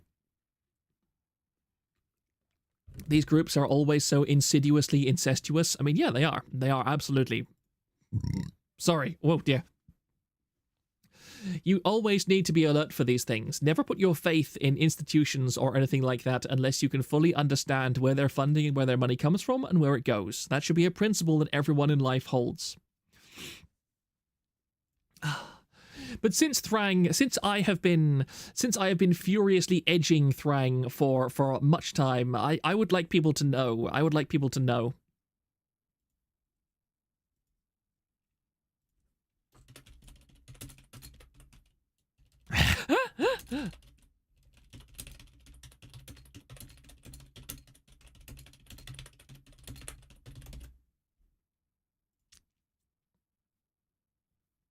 Pardon me for that. And the thumbnails of the videos of Mr. Beast are terrifying. There's just something about his face that gives me nightmares.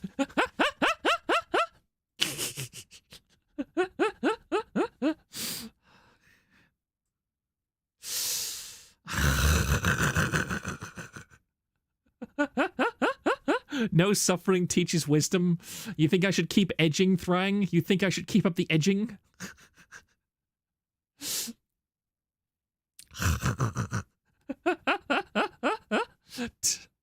We're going a bit TJD, total Janny death. They prefer him in denial. 1 second while this poll is running, I need to blow my nose again.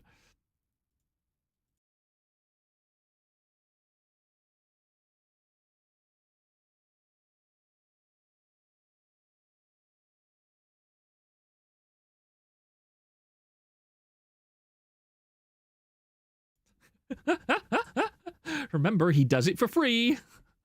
He does it for free. How much time is left? I mean, I can go all night, pretty much. I feel my throat is pretty decent, so there is no real limit on the amount. The only limit that I have on my stream length is if I run out of things to talk about, or if my throat gets sore enough that I don't feel like continuing. But fortunately, I am pretty good at the moment overall.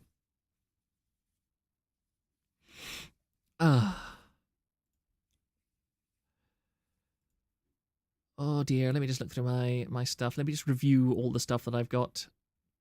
Yeah, there's also like 3 more. Actually, I can close that tab and I can close that one too. So there's only about 3 more tabs until we get to the Catler stuff anyway.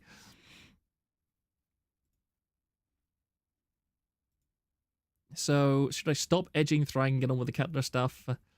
54% said yes. We got 24 votes. I'm going to give this another 20 seconds or so while I have another sip of water. So if anyone else wants to vote and push it one way or another,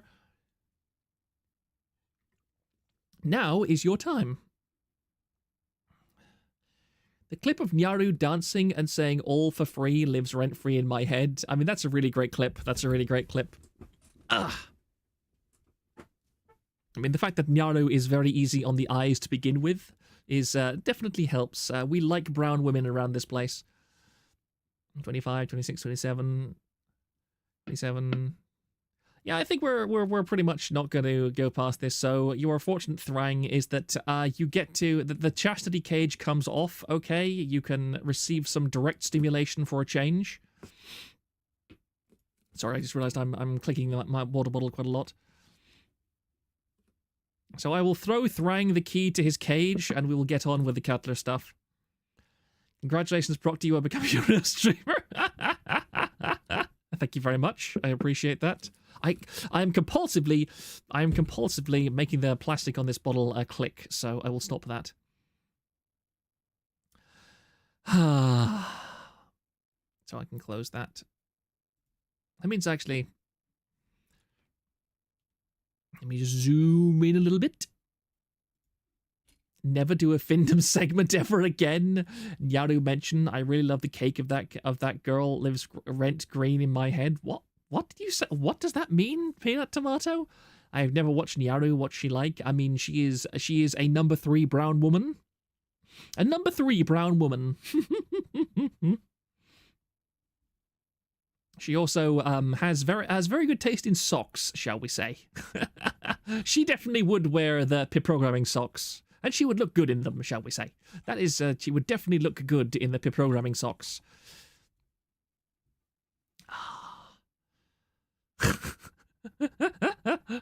I'm never doing a Findom segment unless it actually gets me money, okay? If there's money in it, then maybe. Nyaru would. I mean, yes, would. That girl has no reason to hide her face because her face is just as nice as the rest of her.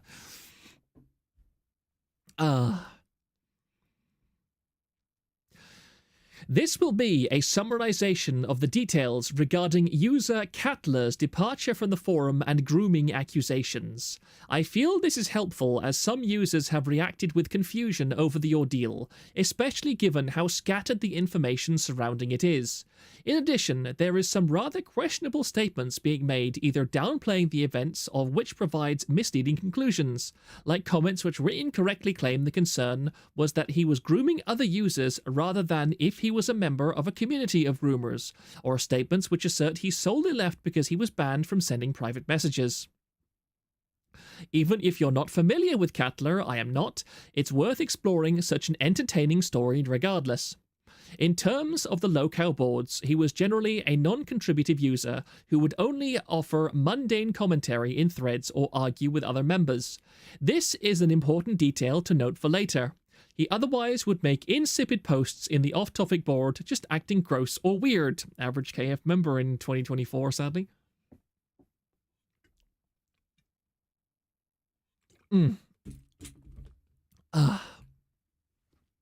I wanted to make a thread summarizing this little debacle. It's not quite a halal thread since Catler has decided to leave the forum, but it is not a random call-out thread since it's meant to compile all the information available.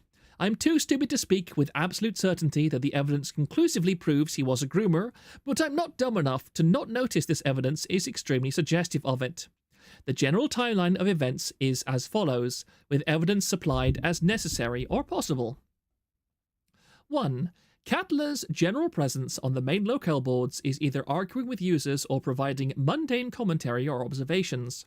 The rare instances where he provides information, it is always secondhand, primarily reposts from the R-Drama website. Also, let me just put this link in chat too. One nanosecond, please.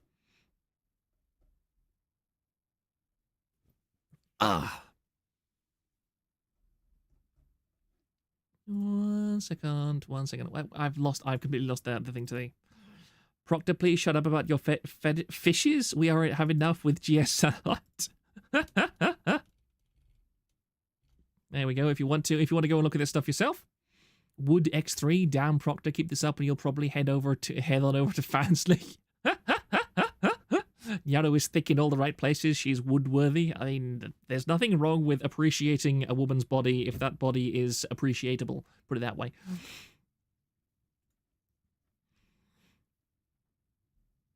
So there's a ton of different screenshots here. Not really interesting overall. I'm not going to comment on that.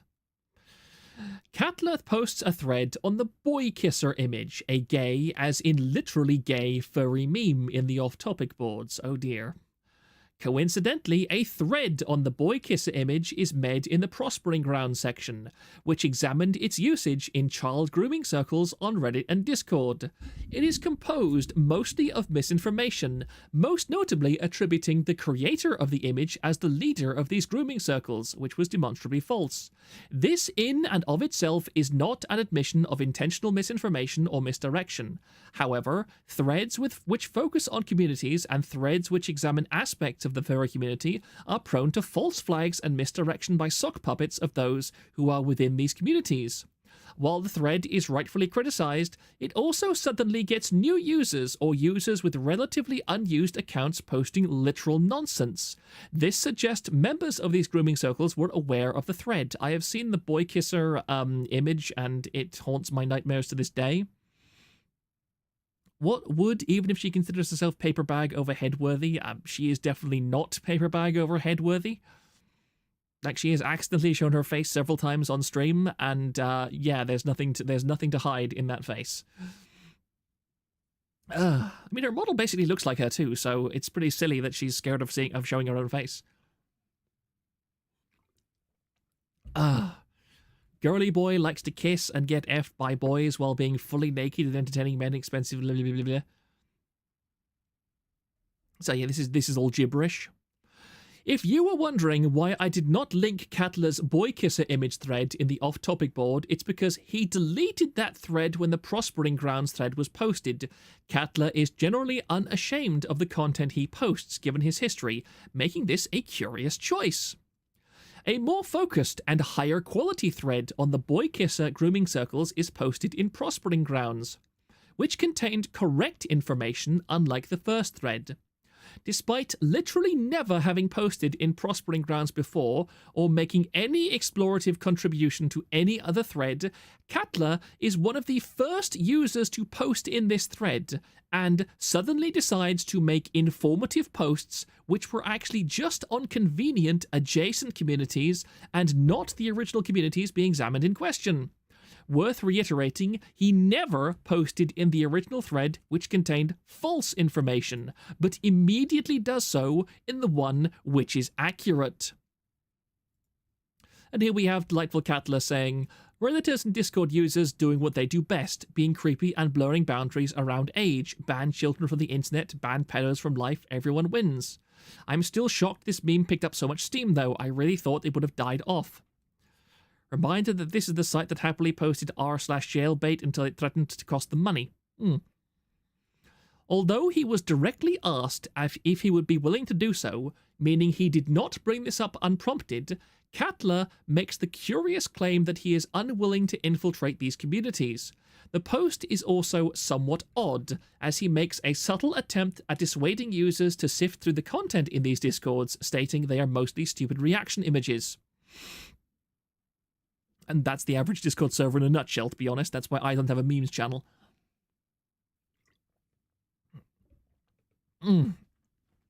That's fairly self-evident.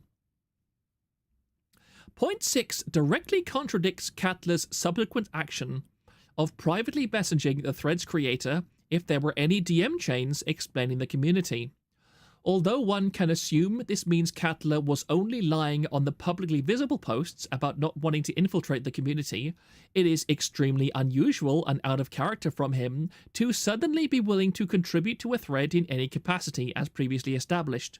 On the other hand, it is exceedingly simple to conclude he intended to keep tabs on how informed Kiwi Farms was on the grooming circles, possibly checking if there were any insiders already active. This is definitely relevant to TVA stuff because, as we've already established, there are some people, for example, Spanner. I know that Spanner, from multiple different people, says that Spanner still reads the thread, still reads all the threads on him. Every time that Spanner is mentioned on the forums in any capacity, you can guarantee that Spanner himself is actually reading that because he is obsessed with knowing what people think about him.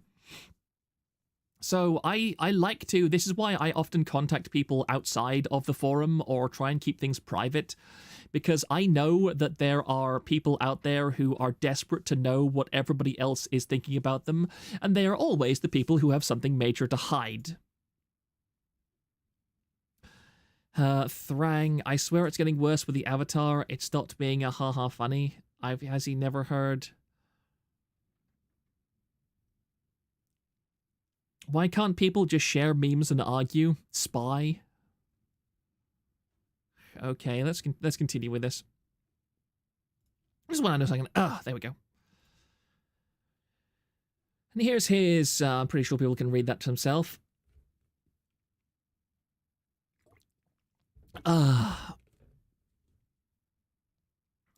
Like before, this new thread received messages from newer accounts. While only 1 or 2 were nonsense like before, some curiously ask the thread creator to branch out from focusing on one community or state that the thread isn't necessary. However, this isn't indicative of anything, as this occurs in other threads, but it at least raises some eyebrows given the circumstances. Throughout the thread, multiple embarrassing posts are made and deleted out of shame as well. When I began to suspect the thread may have members from these grooming circles posting in it, I went through undeleting posts. One such post was from none other than Catler himself. The post makes the unintentionally ironic statement that choosing to power level on a thread makes one look bad no matter what one says, after Catler himself makes an extremely revealing comment about doing just that. Given the unwitting humor in such a message, I quoted the post in my announcement saying that I restored deleted content. And here we have the reading. I'm seeing Thrang. How much porn is in this thread, okay? Because if there is NSFW content in this thread, I am not going to scroll down to look at it, but I'm looking at the attachments right now, and there are some rather suspicious ones already. So he says here, society in general really hates feminine men. It's nothing new. Look, I like the mousy mice meme and the whole femboy aesthetic, but this probably isn't the place to argue power level about it unless you want to look like a massive creep. No one would even care enough to make a topic of if children weren't ending up being targeted by actual predators. Like, for F's sake, why would anyone choose to power level on a thread primarily focused on communities targeting children? It's a bad look no matter what one says. Yeah, that is definitely a very ironic statement and a very alarming statement. Catler immediately takes umbrage with this decision, posting on my profile in complaint. This is unusual to me, since individuals normally complain when moderators delete their content. So I was bemused to see somebody complain that their post was restored, even if the restored post was embarrassing. A mod who tries to cause drama among users is totally cool, awesome, and not immature in any way. Good grief, that's so passive-aggressive. Catler was extremely intent on hiding the information provided in the undeleted post. This is extremely suspicious for two reasons. The obvious is that the post has clear connections to the interests of the boy-kisser grooming circles. The second is that the revelation of this information is extremely in character for Catler. He has previously expressed interests in furries and, well, being gay, and had reportedly repeatedly posted or sent users images which were both. In other words, there is zero reason for him to wish to hide this unless the exact connotations one draws from it were entirely accurate. Therefore, calling back to point 7, if he truly wanted to be a deep-cover super agent infiltrator in these communities, he would want to put a front suggesting he was some secret defender of them. He would only have wanted to remove this post if he had something to hide. This is the Streisand effect in action. Not entirely related, but amusing nonetheless, Catler was so disliked on the forum, which will be explored later, that he assumed I also disliked him, had interacted with him before, and openly stated I disliked him. All three were false at that point, as I had no awareness of him and thus had not even formed an opinion, let alone ever acknowledged him until quoting his ridiculous post. When I invited him to substantiate his claim, he declined, stating it was impossible. He also failed to understand the ability to delete posts and its restricted time frame of availability is for the intent of removing accidental posts made in user error, not embarrassing posts made with user regret. Catler would then attempt to blank the post and delete it multiple times afterwards, which were repeatedly reverted. It is clear he was intent on hiding this information by any means necessary, which ironically drew even more attention to this. Long before this event, Catler was known to start extensive, furry, erotic roleplay chains in private messages and inviting random users to them. They are not pleasant. However, this establishes both that Catler is completely unconcerned with how other users perceived him, and how his interests outlined in the post he wished to delete is not something out of the ordinary, given the content of the private messages he invited random users to.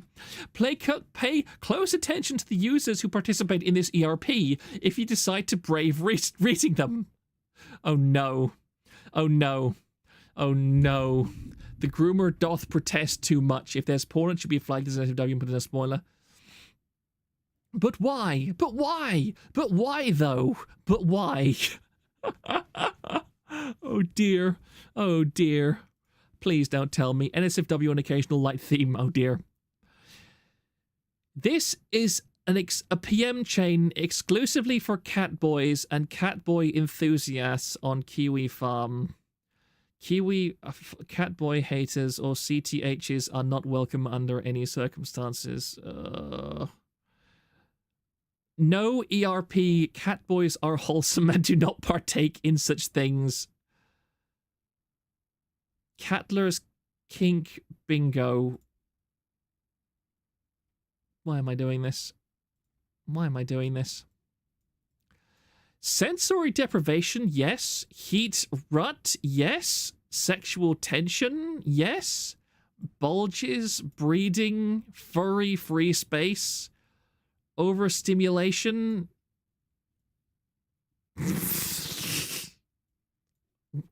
Wetting.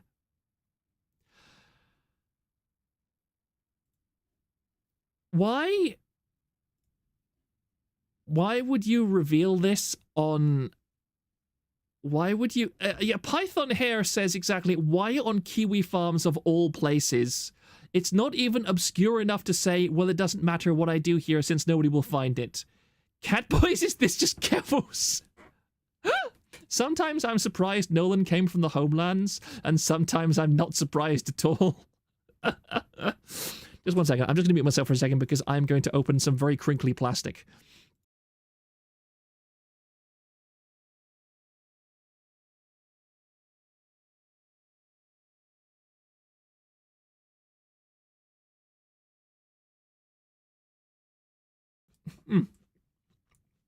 This is why you ban ERP, I agree. This is the worst optics I've ever seen. I just opened a bag that had apples in it because I'm just having an apple to eat at the moment. I apologize if there is ASMR chewing noises. Actually, can you even hear me if I do this?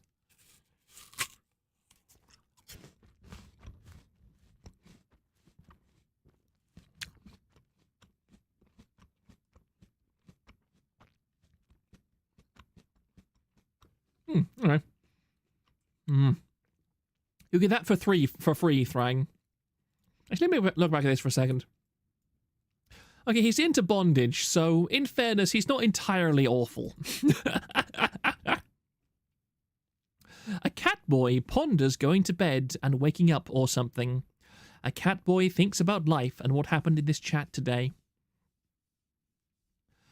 Robo-sex wouldn't seem very interesting. They'd be too heavy and their reliance on batteries limit would...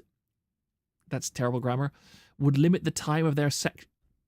Okay, okay, I'm not scrolling down any further for that. You tell me that now, Thrang! You tell me that now! Okay, Proc, be careful scrolling there. You tell me that now! Oh, thank goodness I'm not monetized. The additional full logs can be viewed in video format here. A third private chat was leaked later, and a fourth here. Okay, I'm not going to look at those right this instant.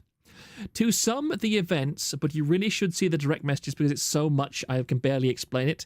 Catler was ERPing with Jethro Tullamore, HL2, or Mori Boy. I don't know any of these users, fortunately. Which includes them doing a scat fetish RP. But really, it's just Catler running a full-on gooning DM club. Why would you do this on Kiwi Farms? Why would you do this on Kiwi Farms? Why? Why would you do this?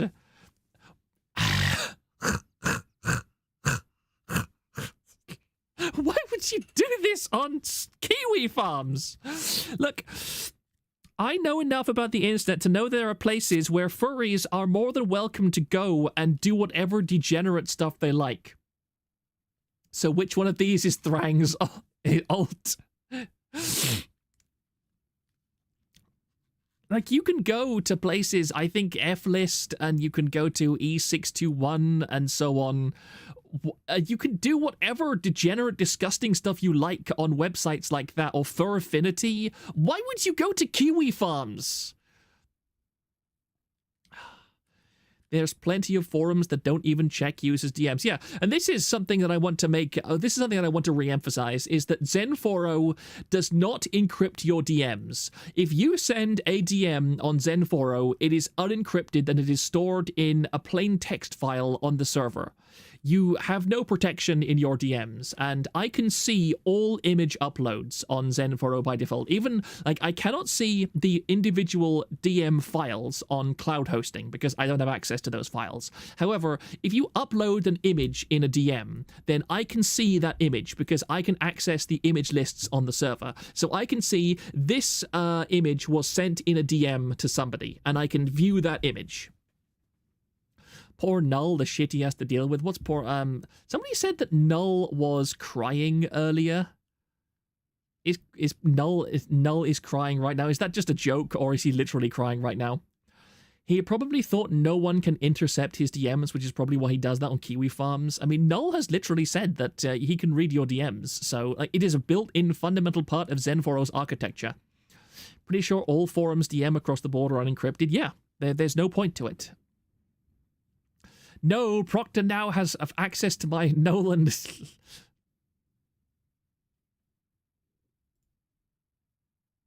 It was a joke about how Null is autistic about mouth/chewing noises and you bit an apple.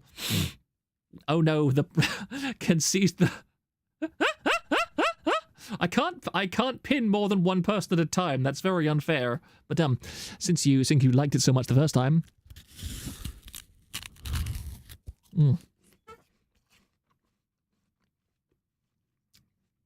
I love these pink lady apples. They have such a lovely crunch to them.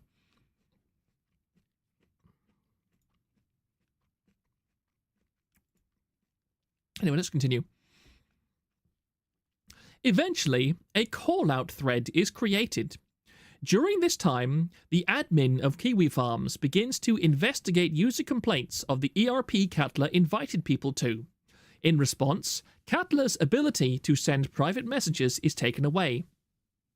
But Catler blanks his account before it can be investigated fully. He was not banned and is still not banned. What are these giant text walls? Is this anything worth reading? Oh, that's just a members list. And this is his... Why would you use that avatar? Society in general really hates feminine men. They should. It's nothing new. Look, I like that. Oh, that's the... So it's... Oh, I see. That's the thing that he posted before. Sorry, I'd forgotten that I read this. My apologies. I'm brainworming. My brainworming. In fact, I need to blow my nose, so just 1 second.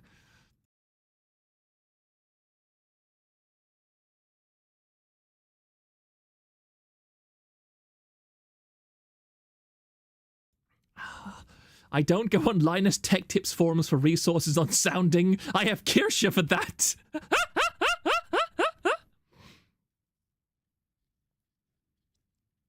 That sounded like it was perfectly ripe. Mental illness has many forms, I guess.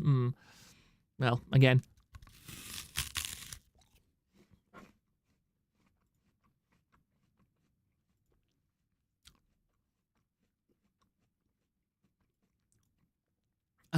Yeah, that's just a reiteration of the same thing. The final note, a small footnote, is that Catler is now being defended either directly, such as a user attacking another user for leaking the private messages with Catler, or indirectly, such as the curious claim that Catler only left because he suddenly didn't like the poor reception he received on the forum, despite not caring mere days before, rather than due to the groomer allegations. As proven by the private messages, these are users who were most genuinely engaged with Catler in the erotic roleplays. These users have now made their forum activity visibility private.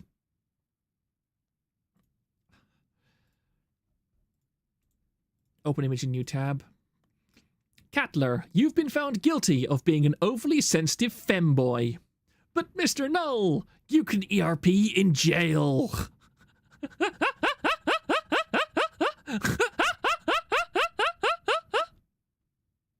Oh, I love the memes. I love the memes.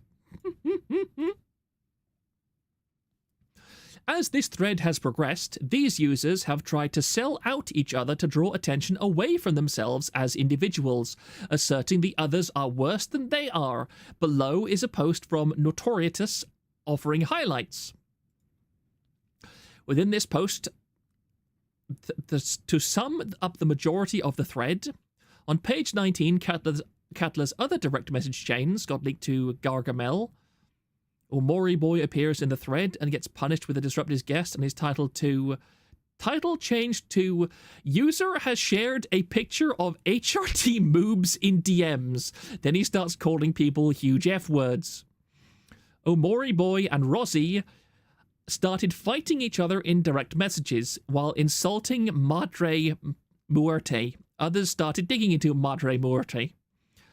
Jethro Tullamore calls Madre a zoophile F-word and to eat a dick. Madre states that we have all seen the DMs and suck a cock. Then Omori Boy taunts Madre. Mind you, all of these people erotic roleplayed with each other. Omori Boy shows that he was attempting to dox Madre Muerte on Fur Affinity. On page 41, user Osama Bin Laden. Don't worry, guys. Osama Bin Laden is now on the case. Osama Bin Laden will save us all from the gay furry catboy role-playing drama.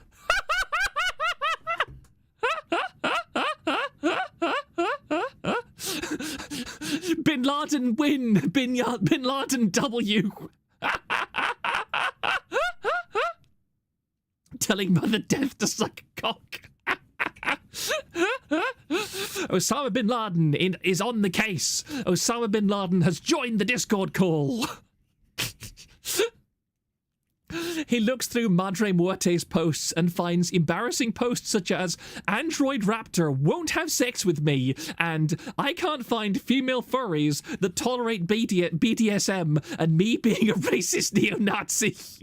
Mind you, this guy admitted to zoophilia and watching zoophilia. On page 43, he, Madre, jokes about buying underage-looking robots and pedophilia. On page 48, Osama bin Laden finds out Madre Muerte responds to a question about what do you think you will go to jail for, then saying that pedophilia gets the longest sentence and circles in that option. On page 54, Osama bin Laden posts more horrifying and odd posts of Madre Muerte, such as him saying Null and him were going on a date. That truly is horrifying, and that he won't true it out. He, Osama, then posts about how he updated his effing foot, and him possibly buying a fursuit and possibly making more remarks of pedophilia. Osama posts a post about him not showering than thrice per week. I mean, 3 times a week is still pretty decent. And him finding it to be a hassle. More shower, more... Okay. Catler and Chaplain Sama were ERPing with each other. Null has announced Madre Muerte has been banned from the Kiwi Farm, citing, "Sorry if that's less funny, but he is more gross than I'm willing to risk." I completely agree with Null's decision there. The thread is now making fun of Madre Muerte, while Omari Boy and Like Raven IRL both participating in this thread. Currently, the thread is now digging and beating up each other, with people now attempting to dox each other and post embarrassing things about each other in the thread. But mainly, it's growing fast and it's people beating up each other, including the degenerates themselves that were involved. Welcome to Kiwi Farms!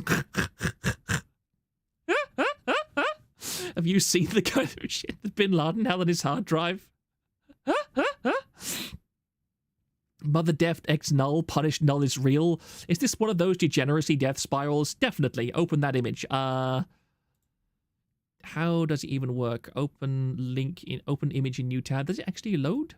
It doesn't work for me. Thrang, if you post it on Discord for me, then I can open it in the Discord tab, because it's probably just the fact that this is Kiwi Farms Sneed today. And Kiwi Farms images are weird across domains. And he just posted it. Thank you very much. I will just open this. Open in browser.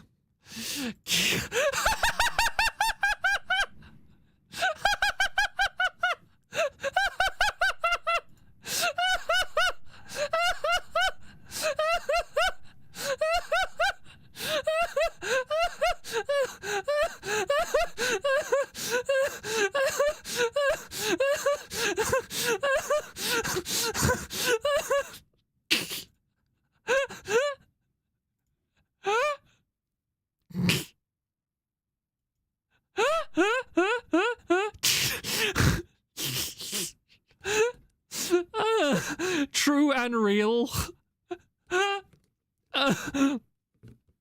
I need another bite of my apple after that.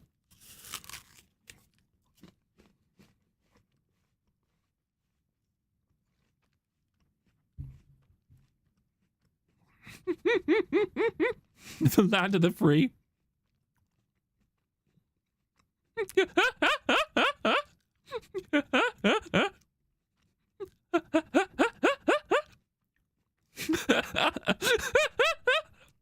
I'm sorry. Just got...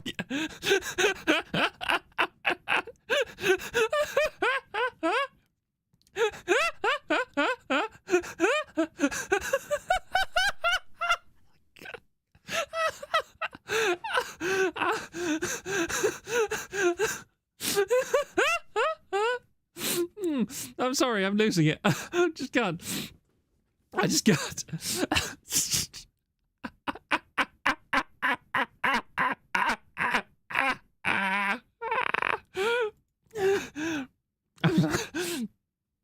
I'm suddenly very glad I didn't join KF. It's not brown enough to be the asylum. It doesn't have as many. It doesn't quite have as many. I would really love to know what Kiwi Farms is. something. This is America. I need another drink of water. Blood the second image, you said? Ah. Oh no. Oh no. It's not very high, res, but I'm sorry about that. I am a gay furry tea chaser, and I want to goon with other weirdos in DMs. Now let's see which site is best for me. Twitter, nope. Tumblr, nope. Reddit, nope. 4chan, nope. Kiwi Farms, perfect. This is the future conservatives. What? Oh, dear. Oh. But yeah, this is what I can't get over. I just can't get over this. Why? Why would you go to Kiwi Farms and do this? Why? Why?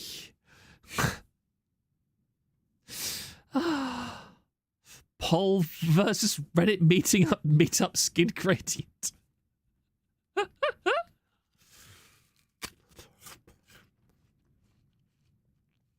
Where did they get this picture of short fat otaku?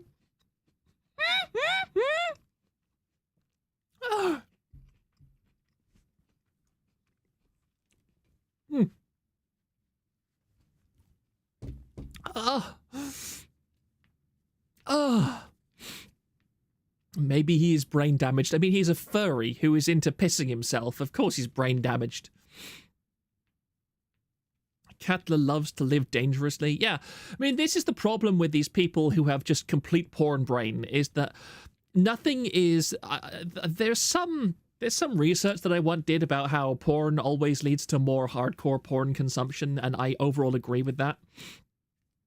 It's why I don't particularly like lolly art style, because I feel that, again, I'm not going to say, oh, lolly art will inevitably turn you into a pedophile or everything, but I just do not. I feel that if it's been more or less proven that there's no such thing as pornography, as light pornography, you always transition to doing worse pornography over time if you're a porn addict.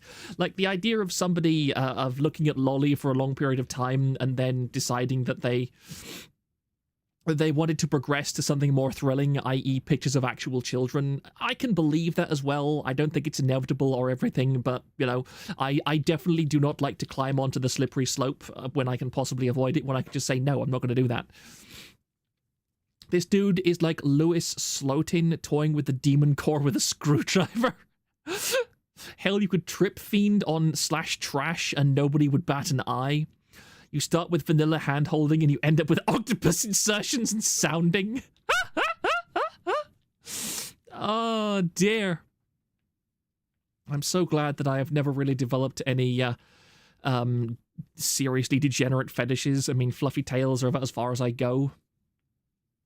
Again, I think it's a major point is that it's like me and Kirsha were talking about this once a fairly long time ago. We had quite a long conversation about why so many people these days are degenerates, and we were talking about cartoons and how there were so many cartoons in like the early 90s of arousing, or not arousing, but like not even explicit, but like highly attractive, conventionally attractive characters that were drawn in cartoon style and furry style and so on.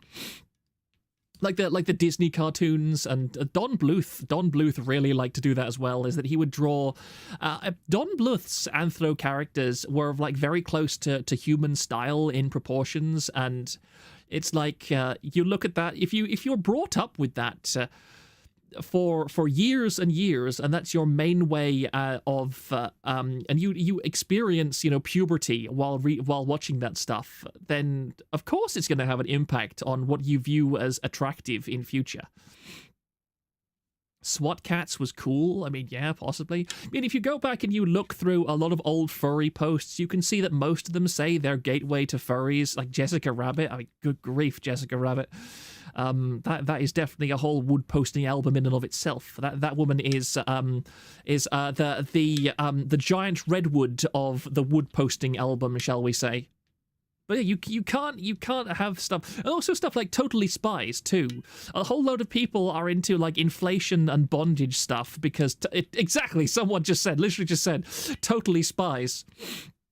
Like, I cannot believe Totally Spies was even allowed to be aired. There is so much fetish stuff in Totally Spies. I've seen like compilations of the Totally Spies suggestive moments. It goes on for pages and pages. There is so much fetish stuff in Totally Spies. All the moms in in cartoons were thick as hell. Yeah. A regular human girl with cat ears and a tail isn't a furry. No reasonable person would ever say that. I agree. Totally Spies was weird. I mean, it was a French cartoon, and I'm sorry, the French are all degenerates. I love those shows and movies, and I dislike furry shit because I saw them as characters that happened to be animals. Totally Spies was French. Yeah, exactly, Koreans. Totally Spies is French, and the French are degenerates.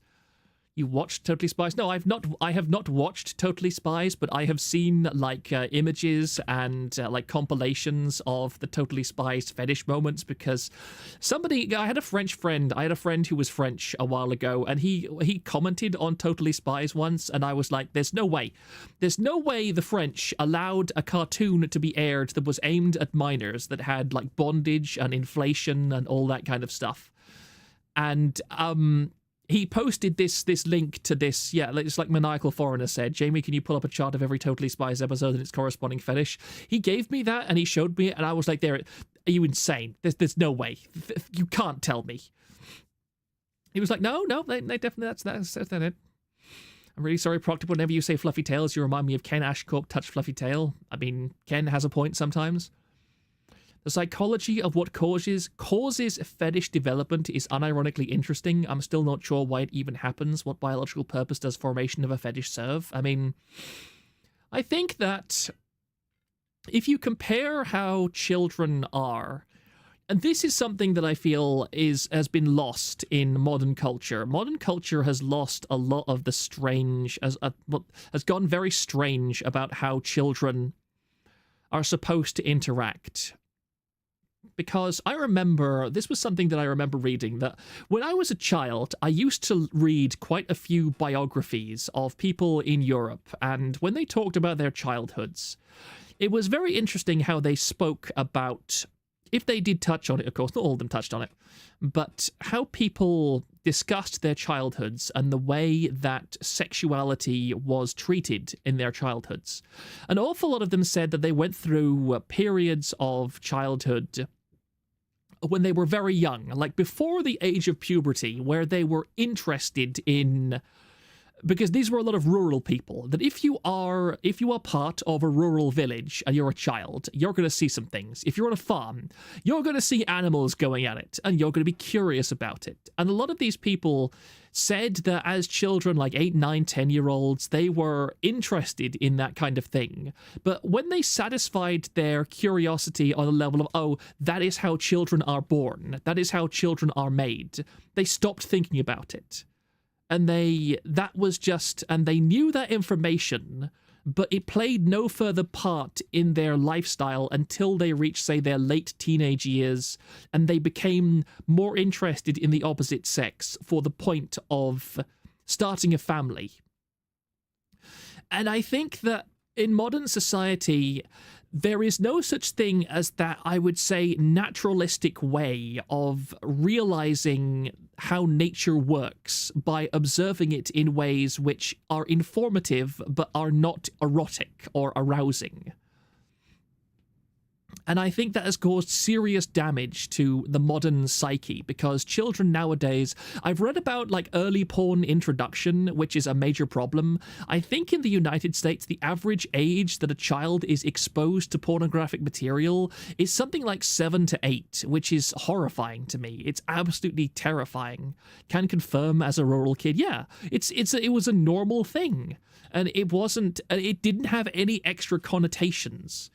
That's one of the major problems, is that nowadays there is no way to make any young person aware of the biological nature of reproduction without also introducing the taboo element of it, of the element that, because when you introduce a taboo element to a child, what's a child going to do? They're going to go, I want to do this because an adult told me I couldn't do it. I first saw porn when I was 4. Green Kid Bash, I unironically feel very sorry for you. That is horrendous, getting exposed at age of 7. It warps your perception. It does, precisely. It does warp your perception a great deal. And I want to know what psychological impact being exposed to, shall we say, low levels of eroticism in media, what psychological impact that has on the development of a child's perceptions growing up. Going back to what I was saying about the cartoon stuff, say furry cartoons, anthro cartoons, seeing characters that are animals that are drawn in an attractive way.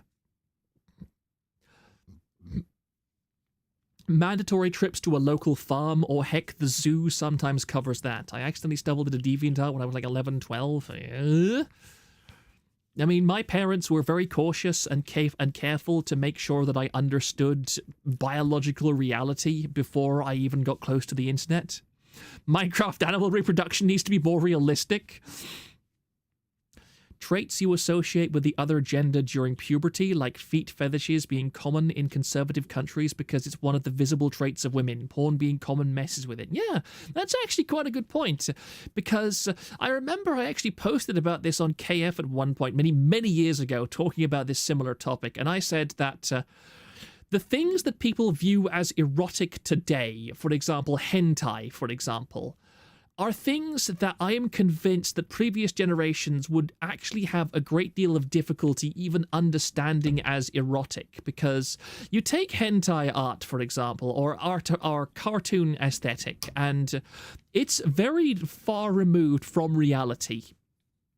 So you need to have a certain level of context to understand what is actually going on and what is happening. And so I said something like, if you went back, say, 200 years and you showed this kind of artwork to the average person, they would need a considerable amount of time to even understand what they were looking at. That they were looking at something that was intended to be titillating and erotic. Because their minds simply would not be adapted to the concept of this being something that they should become aroused by viewing. Whereas today, we are taught via multiple different inputs that basically anything can be arousing.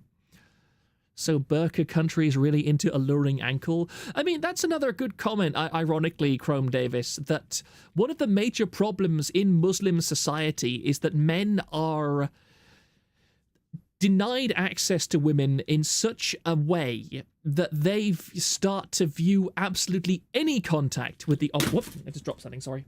I was just messing around with my hand grips and I just dropped them. That a man who is raised among women whose bodies are totally concealed at all times, what is going to happen if the moment he sees, say, a leg or an arm or a part of a woman that he's not used to seeing, that person is going to be massively primed to view basically any part of a woman's body that he has not previously seen as arousing, because it is something he has never been exposed to before. But his instincts are still going to tell him, hey man, that's a girl, you're primed to be aroused by this kind of thing. And so it becomes a self-defeating cycle, because Muslims say that women should be concealed so as not to inflame the lusts of men. But similarly, the problem is that the more concealed a woman is, the more any level of non-concealment will trigger arousal in men. It reminds me, I have talked about this before, but it reminds me of when the last time I was in a McDonald's. When I was in a McDonald's, there were 3 women that walked in to order a McDonald's meal. And they all had transparent tights. Like, their trousers or their tights were so transparent, I could literally see their underwear, and I could see the pattern of their underwear. They were all wearing matching black panties with a floral design on them, and they were completely visible. Like, you could see straight through their tights and could see their underwear. And I saw them, and I was actually disgusted by it. I viscerally and immediately recoiled, because to me, that was such a level of brazen exhibitionism that it looped around from being sexually enticing to being repulsive. Sometimes more clothes is yes. I mean, when I go to church, my church still has very strict standards of dress and grooming for women. Women tend to cover themselves up quite a lot. And there are truly beautiful women in my church. Trust me, there are some beautiful, beautiful women. And they are extremely attractive because they cover themselves up. Because by covering themselves up, they are basically saying, I don't need to show myself off to be beautiful, because you know that I am beautiful from what you can see in my face, in my body type, etc. And as Maniacal Foreigner says, thottery is not attractive. I agree. One second, let me blow my nose.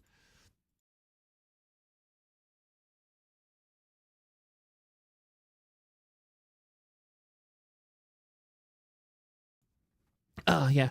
Ironically, Nerissa has talked about how more clothes are more attractive despite her tendencies. My respect for Nerissa increases, because I quite like Nerissa, actually. She is right. Not prostitutes? No. They were, shall we say, they were not Irish. Shall we leave it at that? I will say no more about the specifics of who these women were, except that they were not Irish. There's a study trying to figure out if people from Arabic nations are prone to temporary insanity. I don't know if it went anywhere, though. That's quite interesting, actually. Brazil has a serious problem with this, if I'm being honest. The music community commonly played on favelas, are normally about a guy going all out on a girl being extremely detailed at times. Yeah, they have interesting stuff. Can confirm, went on a vacation to a hotel in front of a beach where 90% of the women were topless. After a few days, you just kind of get over it. I remember reading about how the areas of the brain that control feet and relate to sexuality are close to each other, and some people just get their wires crossed. I suspect it's probably BS, though. I mean, at the risk of encouraging the foot bros in chat, I have nothing against feet. I just do not like it when... That's the problem. Foot bros are like... The foot is the only interesting part of a woman. Whereas I'm like, feet are quite nice, but at the same time, there are other parts of a woman, okay? But I have never met a single person with an outright foot fetish that was able to keep their lust for feet out of everything. Like, the moment you mention feet, they're like, oh yeah, feet, And you could have they're not interested in any other part of a woman except their feet. And I'm just like, why? Why are you like this? Why? Why is your specific kink so overwhelming and focused? I don't understand it. That just sounds like modern rap, self-reinforcing in ghettos, I guess. Yeah. With fashion these days, it's difficult to tell who's not a prostitute, lol. Foot fetishes are the original sin, Leah. The foot and pleasure center is nearby. Yes. Oh no. What are you going, Robotato? What are you saying that for? I mean, yeah, if somebody is into feet, that's the thing, I have never met somebody who has been into feet who has expressed any desire in any other part of the body. I wouldn't give foot bros a second thought if they didn't have to bring it up everywhere they go. Yeah, honestly, furries. A furry is easier to talk to than a foot bro. A furry is less like... A furry who goons to E621 every single day is less likely to bring up his fetish than a foot bro in a casual conversation. That is how serious I would say that the foot bro problem is. And it's just like, I remember Jambalaya on the forum. He catfished he catfished Aka Split, I think. If I've got his name wrong, I'm very sorry. But like, he hinted that he had iris foot pics, and Aka Split immediately DM'd him saying, "Hey, can I see the iris foot pics?" You mean you weren't into the foot spam era of Pippa's comments? The fetish turning into a joke was the worst thing. I know, it was very annoying. I am kicking myself forever because I made a joke about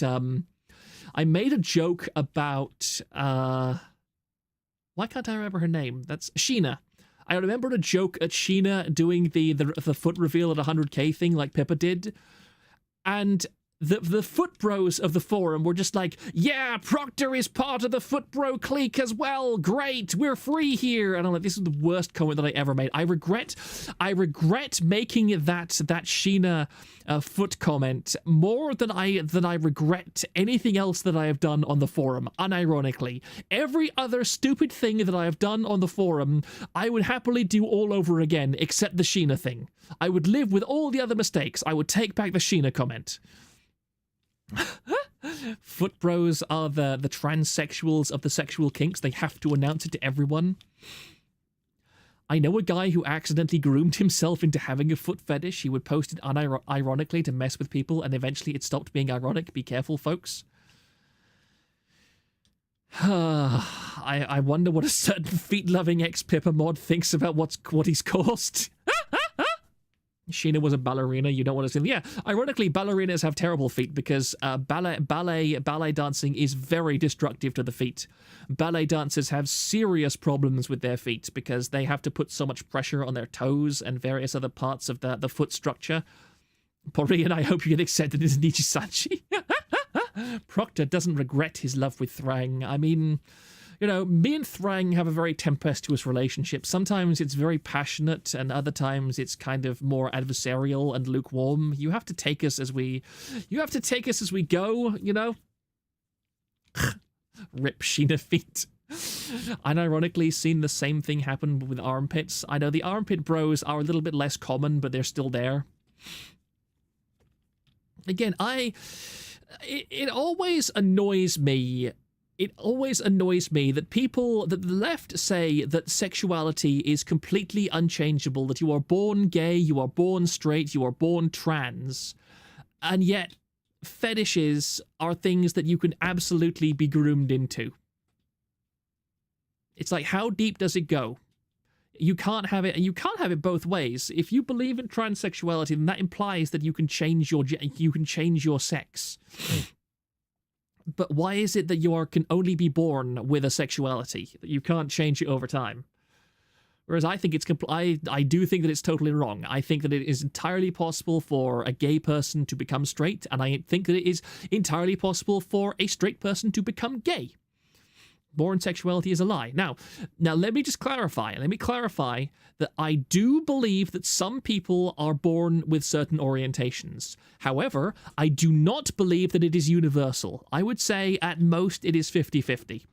I would say at most there is a 50% chance of you being born with a set sexuality that will never change despite what you do with it, and a 50% chance that your sexuality is in some way changeable. Again, I think that it depends on the person. Some people will be born the way they are and will never change. Others will change. They don't really argue that anymore, or they just don't even try to have logistical consistency. Yeah. If you don't choose to be gay, but you can choose to be a woman, yeah, I don't know. I think I've seen some kids that are beyond gay. Yeah, Azara, you're one of them. Coming from the straightest parents. I mean, it's also, I think, been scientifically proven that the more male children there are in a family, every successive male child after the first has something like a 20% extra chance to become gay, or to turn out to be gay. From studies, it gets very complicated with women, as physically anything will turn them on. Men, it's not the case. I mean, I think with the difference between female and male sexuality has very much kind of also the fact that men and women have different priorities when it comes to sex. Because for a woman, a man, it's just like a man can have many children all at once, whereas a woman can only have one baby all the time at any one point. And it's the same thing with a woman. A woman cannot... I mean, women can molest other women, there's no question about that, but a woman can, simply because they're not as strong and because they do not have the penetrative equipment by default, the amount that they can force themselves on another woman is always going to be less than a man forcing himself on a woman. And I think naturally a lot of women are more sexually relaxed around each other simply because of that fact. They know that another woman cannot do the same things to them that a man can. But again, that's just my perspective. I'm totally willing to be proven wrong on that. But that is just the perspective that I've developed over my observation of a time. Women also tend to be more bisexual in nature. I think there's a difference between, it's like, as I've said, like Green Kid Bash said above, you deny evolutionary biology at your peril. Some kids you can tell are going to be gay from like 3 years old, but yeah, experiences can definitely shape it. It is, as always, it is a nuanced topic, and I don't agree with the extreme left perspective, and I don't really agree with the extreme Christian perspective, because what a lot of Christians get wrong is the idea that homosexuality in and of itself is a sin, whereas the Bible is very clear that the Bible says very explicitly that, homosexuality is not a sin. The act of having relations with a person of the same gender as yourself is a sin. But you can be gay, as in you can experience desire for another man or for another woman, but it only becomes a sin in the eyes of God if you give in to those desires. It's just like how Paul writes to his letter, I think it's to the Corinthians, where he says, he gives a long list of sins for which the practice of will deny you the access to the kingdom of God. But at the end of those list of sins, which includes homosexuality, he says, but this is what some of you were, but you have been washed clean by the blood of Christ. So he is saying very explicitly that somebody can be gay, and yet they can become, maybe if not straight, then at least reach a state with which they are able to achieve the kingdom of God. So, while I have strong views on the topic of sexuality, I am never going to agree with the idea that somebody should be punished or hurt just because they are gay. A gay person still must overcome their passions through prayer. I mean, whatever method. That is a have children you F's clause of the Bible. I mean, I think that I just fundamentally disagree with the idea that sexuality is something that you are required to indulge in. This is what I disagree with, because whenever these groups of people, regardless of whether they're straight and they are sluts or they are gay or anything like that, what I disagree with is the idea that your sexuality needs to be indulged at all times, and whereas I simply don't agree. I mean, I am 31 years old, and I have never had a girlfriend. I have never actively romantically pursued anybody, and I do not feel as if I have lost out on anything. And yet there are people out there who... Sorry, I'm going to belch again, my apologies. And yet there are people out there, for example, who was it? It was the guy who shot up at a college because he was an incel. Like, what was his name? I can picture his face, but I can't remember his name. Why can't I remember it? It was the guy that Mumkey Jones made a lot of videos about. Why can't I remember his name? He was the original nice guy. Oh, why can't I remember his name? That is so irritating. Why? I can see his face in front of my own, and yet I can't think of his name. Roger, yes, Roger something or other. Elliot Rogers, thank you very much, Porian. Yeah, Elliot Rogers. Elliot Rogers, the Supreme Gentleman. I could remember, that's the thing, Azihara, I could remember his title as the Supreme Gentleman, but I couldn't remember his name, Elliot Rogers. Like, Elliot Rogers was something like in his early 20s. Elliot Rogers was in his early 20s when he shot everybody. He shot up his college, and then he killed himself. And his entire personality was, I mean, he was a straight man. He wanted women. He was very much a straight man that he wanted women. I said it first, don't credit it Korean.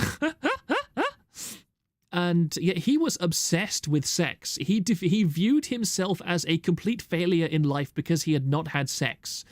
And I refuse that assessment. I think that your sexuality should be used when you need to use it to form a relationship and progress to a next stage of your life, which is having a family and having children. Apart from that, your sexuality should not actively factor in your life all that much, which is why I deny the idea that your sexuality is so important that it should be indulged no matter what.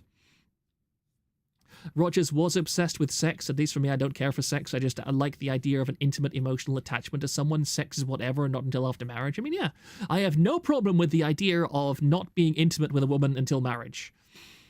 To me, and that is a very good thing, because it means that I will be absolutely 100% certain that I want to be intimate with somebody before I marry them. And that marriage is going to be a bond that will last until death do us part. Oh, I thought it was the Canada one where every year they bring it up to say that man bad or guns bad. I don't want sex, I just want to hug someone, bros. Peanut Tomato, you were literally saying you wanted to have my babies earlier.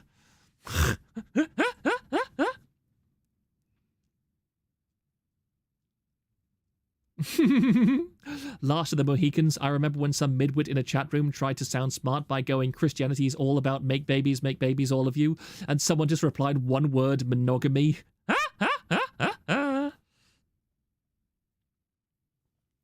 In reality, it should be easy for men to resist those urges. Men generally have like a baseline. Essentially, they are always ready to go, but women, when they are ready to go, they are ready. Yeah, that's what I was saying earlier, that women can be extraordinary, can be into something far more than a man can be. Like a man is ready to engage in erotic practices much faster than the average woman. When a woman is ready to engage in erotic practices, then yeah, the phrase semen demon exists for a reason. Sex is fun, but sex with randoms and no attachment or affection will drain your soul over time. I've seen people die on the inside. Yeah, I don't remember where I saw it once, but there was this post from a woman once somewhere about how she used Tinder or Grindr or whatever, or no, Grindr was the one for gays, that she used hookup apps, shall we say, a lot, and she said that she used hookup apps for a whole year every week, and that she said during that time I had the best and the most frequent amount of sex in my entire life. She said, I had sex with amazing people, I had massive numbers of orgasms, I had an incredibly active sex life that I looked forward to all the time. I looked forward to be able to have a hookup within like an hour and, you know, have amazing sex with random people. She said, my experience physically was 100% positive. However, at the end of the year, I looked back at what I had done and I felt absolutely soulless. She said, I literally felt soulless. I felt as if I had spent the entire year just aimlessly masturbating. And her example always stuck with me because it really proved that, you know, purposeless sex is literally just masturbation with extra steps, and it's pointless. And she now has the Guinness World Record holder for STDs. Sorry, 1 second. Let me just adjust my position a bit more. I think we could loop on this topic a lot, but I mean, I've said quite a bit about it, and I've got a pair of pings in Discord. Let me just see about it. Do you mean Jessica Rabbit or Lola Bunny? I mean, as Minotaur said just below, why not both? Yeah, that's both. Oh no, that's the other ping is from some other server, so I'll just mute that. I was going to just post compression stockings, the actual programmer socks, good for circulation in the legs since they sit all day. I don't remember it. Proctor just went on a long tangent about wanting to be Sorry, I was just reading from the Discord just then. That one post unspecific Chinese VTuber in Australia made was quite sad sounding. As I read into it, she was looking for attachment but was getting into hookup culture for whatever reason. Yeah, I mean, Kirsha talks about hookup culture a lot and how disgusted she is for it. If I'm going to watch a girl failure, it can at least be Dizzy. I mean, Dizzy Love. Sakana, if you're watching, remember, I'll offer you $1,000 for a collab with Dizzy. Unironically, you just ask and I will pay you that money. Oh dear. Sorry, I've rambled on quite a lot, so I will just have another bite of my apple and a drink. The Catler shit was so bad, we have tanted into infinity and never looked back. I will finish the Catler post. Just give me a second.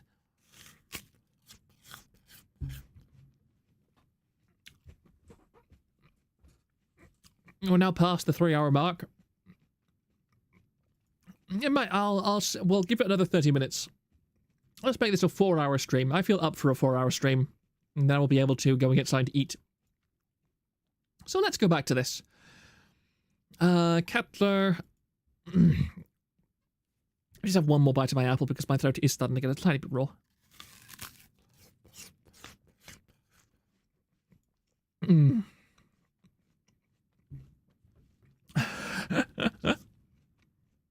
No, Asahara, I'm not getting into Disney Findom. It's not Findom if I actually get a product out of it, okay?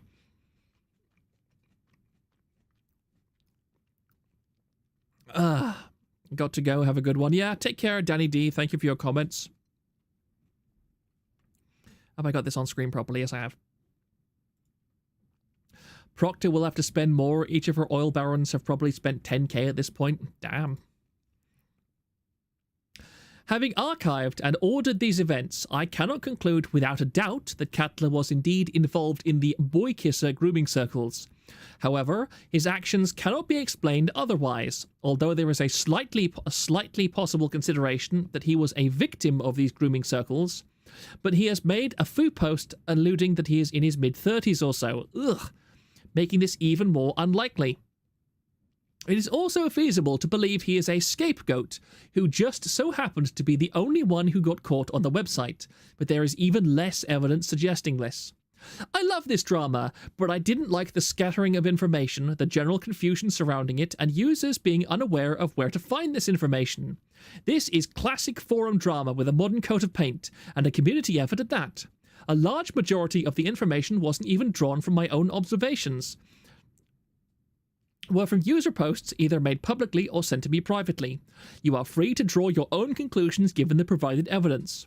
As stated, I don't speak with certainty that Catler was part of these grooming circles and failed to do damage control, but I can speak with confidence.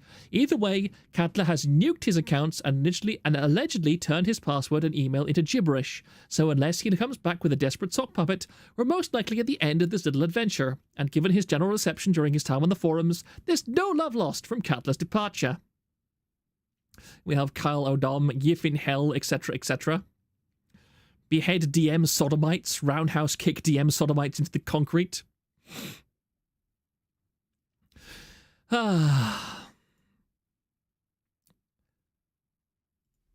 sorry. I'm getting a little bit stiff, that's all.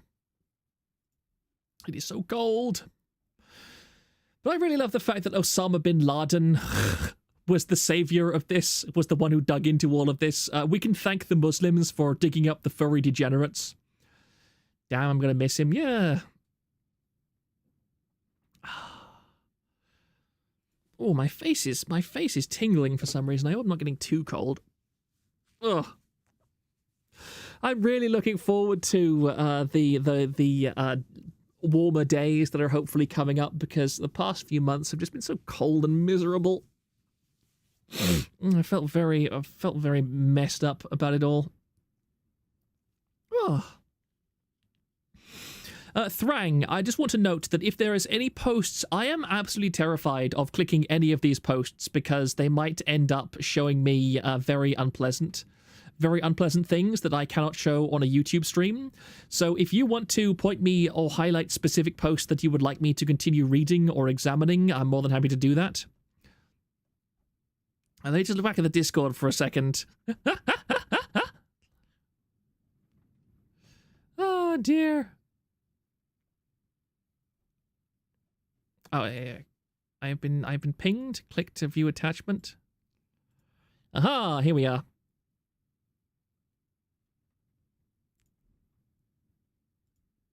Thrang.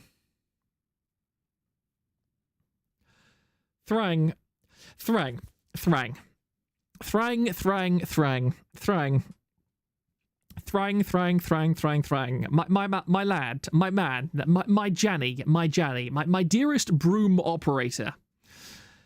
Earlier in the stream, you were saying that I should watch out what I said because Dazzle would clip it. Now, you are showing me literal furry ERP and you are asking me to read it.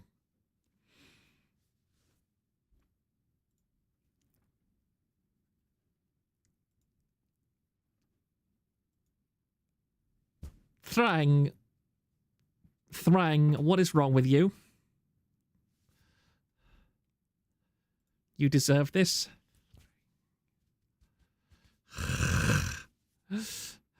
This stuff. Oh, I'm good. I'm just gonna leave this on screen. I'm not reading this out loud. There's different.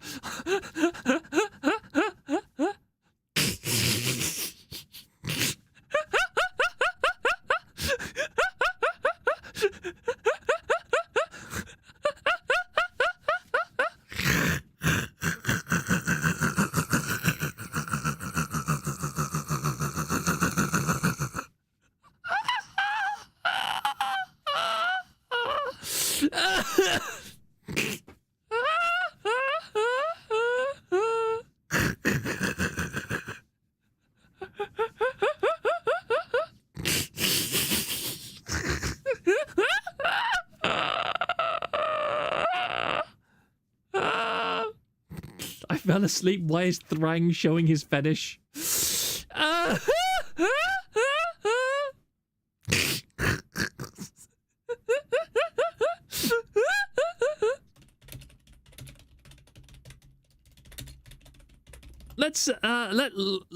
Let's do a quick poll. Let's do a quick poll.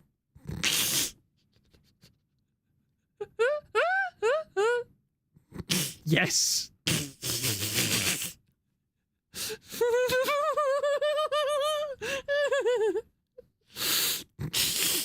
Stop.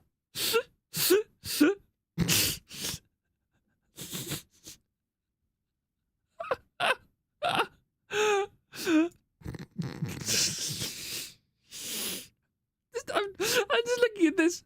I'm just looking at this. Oh, I can't look at this. I can't look at this.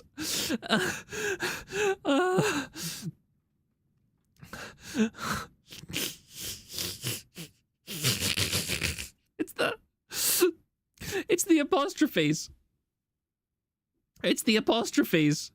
It's the apostrophes. Not the apostrophes. The asterisks. It's the asterisks that get me. This is such a blast from the past. I remember using Skype and like joining Skype groups and seeing people do stuff like this sometimes, like back in like the early 2010s. Or going to like random role-playing forums whenever I got bored and just seeing stuff like this sometimes. And the apostrophes, I don't get it. I don't know why people use the apostrophe stuff for role-playing. It just looks so bad. It just use quotation marks for commentary and let the action stuff be normal text. Don't use the apostrophes. That's automatically cringe. The apostrophes, asterisks. Asterisk. Why do I keep saying apostrophes? I'm sorry.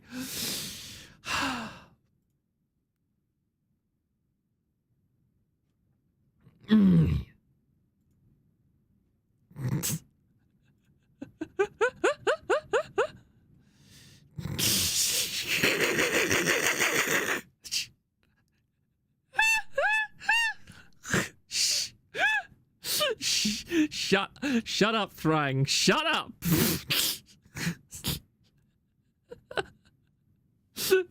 Oh no, I need another bite of my apple. 1 second.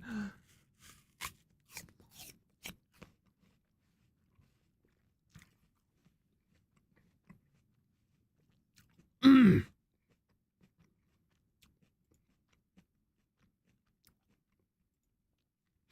mean, allow me to put on my literary critique glasses for a moment. Let us analyze this ERP, gentlemen. Let us analyze this ERP. Now, for starters, I would not call this exactly a sizzling pot of eroticism, because a Catler is saying, I go as far as I can. So, I mean, it doesn't exactly bring to mind particularly erotic thoughts, does it? You're such a big boy. Now, also, there's a problem here. He says that he's gagging as it goes deeper into his throat. But then he says, you're such a big boy, the flavor is only getting more intense. So, we have a problem here.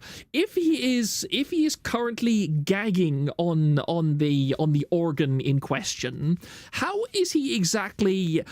Now, what he should have done here is that he needed to extend the sentence. He needed to extend it so that he described the act of pulling off the object in question, and maybe swallowing to clear his mouth, or clearing his throat, or maybe licking his lips, or something similar to that, to emphasize the whole flavor thing. Like, you need to emphasize that kind of stuff.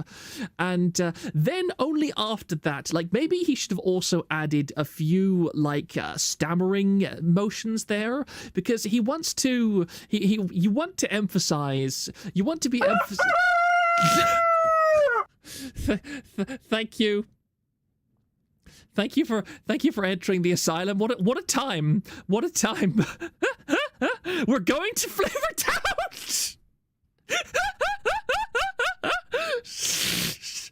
He pulls off and licks his lips and says, "I'm going to Flavor Town."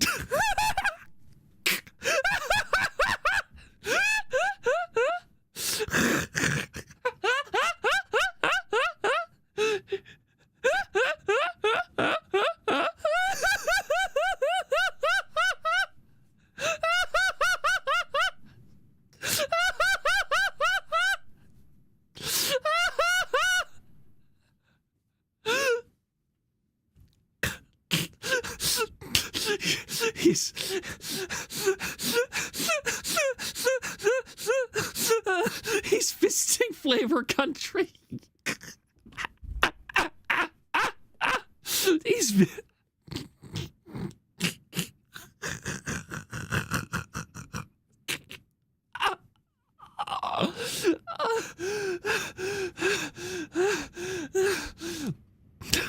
Ow. Ow, that has actually made my diaphragm hurt a bit. Ow.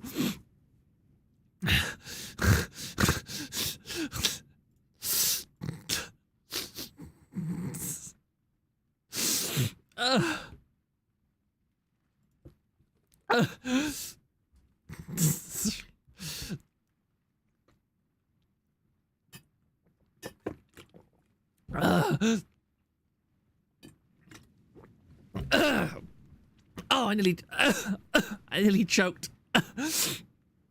I just had a drink of water and it nearly went down the wrong way.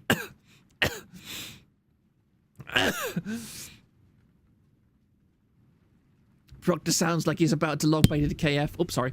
And going back into and start making ERP DM chains. Look, as a writer, all right, I consider writing to be very important. And so, like, while I do not endorse the act of making gay, furry PM chains, all I'm going to say is that if you find yourself aroused and find it orgasm-worthy to read this kind of material, then I think you have very low standards. I personally think that if you are going to do ERP and do that kind of thing, you should at least stretch your writing muscles and put the effort in to do something that would actually stand on its own as an act of eroticism, all right? As a description of sensuality that is worthy of some level of appreciation, okay? That's just my opinion. That's just my opinion, bro. I mean, if you look at older works of eroticism from like the 18th and the 19th centuries, they put some effort into it. They put some effort into Proctor, Leah, Lewd, Literature Critique, Stream, When, do wrong, right. He's dying quick. Somebody give him mouth to mouth. Just don't use your tongue. Reminded of the absolute degen SC Panko got telling her to eat more pineapple for sweeter semen. Read the chat message I sent 2 minutes ago, coward. What even was that one? And these noises are really making me sound like he's going in character. I mean, no, I've already commented that they can't be in character because, like, I can't make those noises. Like, they would be different noises. I presume that, like, I have... Maybe I should... No, I shouldn't. I just got... no, let's not go there. Just gonna slide into Kirsch's DMs and ask her, so, as somebody who probably has experience in this, could you describe to me what kind of noises, no, I'm not gonna be doing that, okay? I'm not gonna be doing that. Just slide into my Oshi's noises and ask. All of Proctor's ERP sessions would obviously just works of eroticism. I see. I mean, that's the point. That's the point. You are crafting something that is erotic enough for somebody else to derive sexual pleasure from it, okay? So you kind of literally just describe what ERP is. Proctor's not like... I really hope that Dena isn't watching right now. But how did Panko even respond to that kind of stuff? Yo, Fox lady, what's it like to deep throat the inches? I just got back. I wonder what Proctor is talking about. You missed some stuff. You missed some stuff. Although both are using the I to narrate the action from both perspectives instead of just using the more cohesive third person. That's another good point. We are critiquing the literary merits of gay furries who were erotic role playing on the Kiwi farms, basically. I should note that Thrang is the one that wanted me. When you see earlier today, I had the attitude there wasn't actually very much for me to read about. I woke up at fairly late in the day, and I hadn't really given much thought as to what that I would stream about. And so I just pinged the entire chat and I asked, what could I stream about today? What stream topic should I have today? And almost instantaneously, dear God, why are you doing this? It was something my public requested, okay? I'm a slave to my audience, except not literally, because I'm a dominant man. And, Thrang almost immediately says, you should cover the Catler drama, which I had never seen before. We've got more Rain ASMR in the background. And so I'm like, okay, all right, I will look that. But I actually started looking on the internet, and I found quite a lot of things that I wanted to talk about. Hey, Proctor, what's his post on ANH? Who? Thrangs? I'm a dominant man, dude. You literally said you would wear a collar for Kirsha. No, I did not say that I would wear a collar for Kirsha. I said that it would be insincere of me to give a solid answer on whether or not I would wear a collar for somebody unless it was given to me, unless that question was asked of me by a person of significant enough, say, emotional presence in my life for me to consider it as more than an instant dismissal, okay? I need my principles to be challenged before I can be certain of them, okay? It's not enough for me to simply say, no, I would not like to wear I would not wear the collar. I have to be asked by somebody who, under other circumstances, I might consider wearing the collar for if I was less of the person that I am, all right? You need to understand the subtle nuances of this issue. Catler's and his gay furry mafia, pretty much. But yeah, I can't help but notice how much effort Thrang has gone through today to try and get me to comment on this drama and to read through these posts. Because earlier, when I was on my tangents that I wanted to talk about, Thrang was just very insistently saying, move on to the Catler drama already. So, you know, it gets a guy thinking, all right, why exactly would my very, very much straight man of a very straight moderator who has no interest in me doing ASMR for him whatsoever and has never brought up sounding or anything else in my DMs or anything. If you were less of the person you are, then you'd be married with children by now. Look, plane tickets to America are expensive, is all I'm saying. What kind of man wouldn't say that for his Oshi? I mean, again, I cannot comment unless she asked me directly, and I know she wouldn't because Kirsha is a very loyal and loving person. And she would not ask me to do embarrassing things purely for her amusement. I know that for a fact. Definitely not. But let's just look at this again. Let's look at this wonderful piece of literature again. And yeah, I just with Jethro Tullamore's reply here, this is a very coherent orgasmic statement, is what I will say. Is that here this is once again a bit of a paradox because he claims to be convulsing in his fursuit as he experiences his orgasm. And yet at the same time, he retains the presence of mind to say in very relatively grammatically correct English, as he is convulsing in his fursuit, that he wants Catler and Sweater Supremacy to spit roast him very badly. Writing is L and stilted, action is kind of mild and very ancillary, Proctor probably. That is a pretty good summation of how I view this particular bit of writing, all right? I would rate this maybe 2 out of 10 if I had to give it a rating. It is a very poor performance, and I could not imagine anyone in this chat seriously masturbating over this piece of erotic art, shall we say. That is how I feel about this. Okay, I'm clipping this entire section.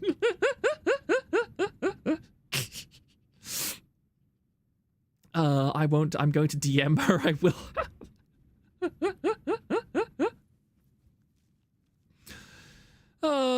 What is my life? What is my life at this point? I don't know. We're coming up on 4 hours. 4 hours of me rambling on about various things. There are 1 or 2 other things that I wanted to cover. I'm going to move away. I'm going to move away from it. 1 out of 10. I've seen it done better in a shitpost tabletop game. I mean, the only reason that I give it 2 out of 10 is that I reserve 1 out of 10 for the worst kind of thing that I have seen. Whereas I have definitely seen ERP that is worse than this. I have stood in corners of servers and watched as people wrote worse eroticism than this, okay? And so I'm not going to say that it's the worst that I've ever seen. I have seen considerably worse, much to my own hatred of myself. I remember playing on one server once where there was a guy who used to do ERP, and he kind of did it in public, but he had this weird thing with his keyboard that his keyboard would randomly add it would add the letter E onto each. There was some kind of bug on it. Ice and eels. Shut up, Alex. Why would you bring that up? Seriously, that was 20 years ago. What the hell? Why would you remember that? Why would you remember that? I almost managed to forget that. Why would you bring that up? Why would you bring the ice and eels up? That was 20 years ago.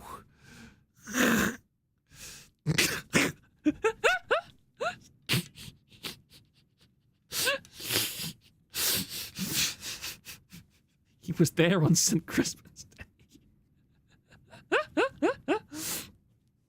Ice and eels. Basically, ice and eels, for context, a very long time ago, we both played a Neverwinter Nights server with, and the owner of said server had a few fetishes, okay, and he would try and get people to ERP with him. Very weird stuff. And at one point, now I was not part of this because I was literally a minor at that point, and I didn't, obviously I was not interested in that kind of stuff.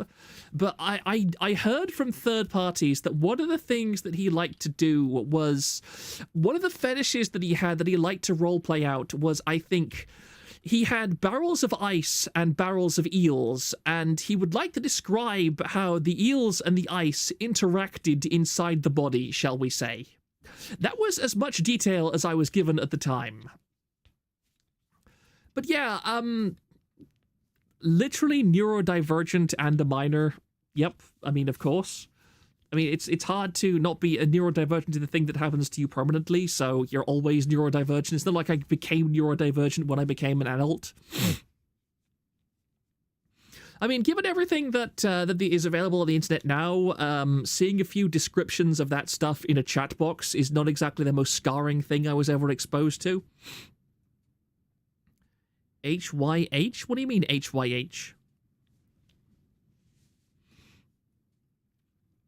Sorry, I need to drink water.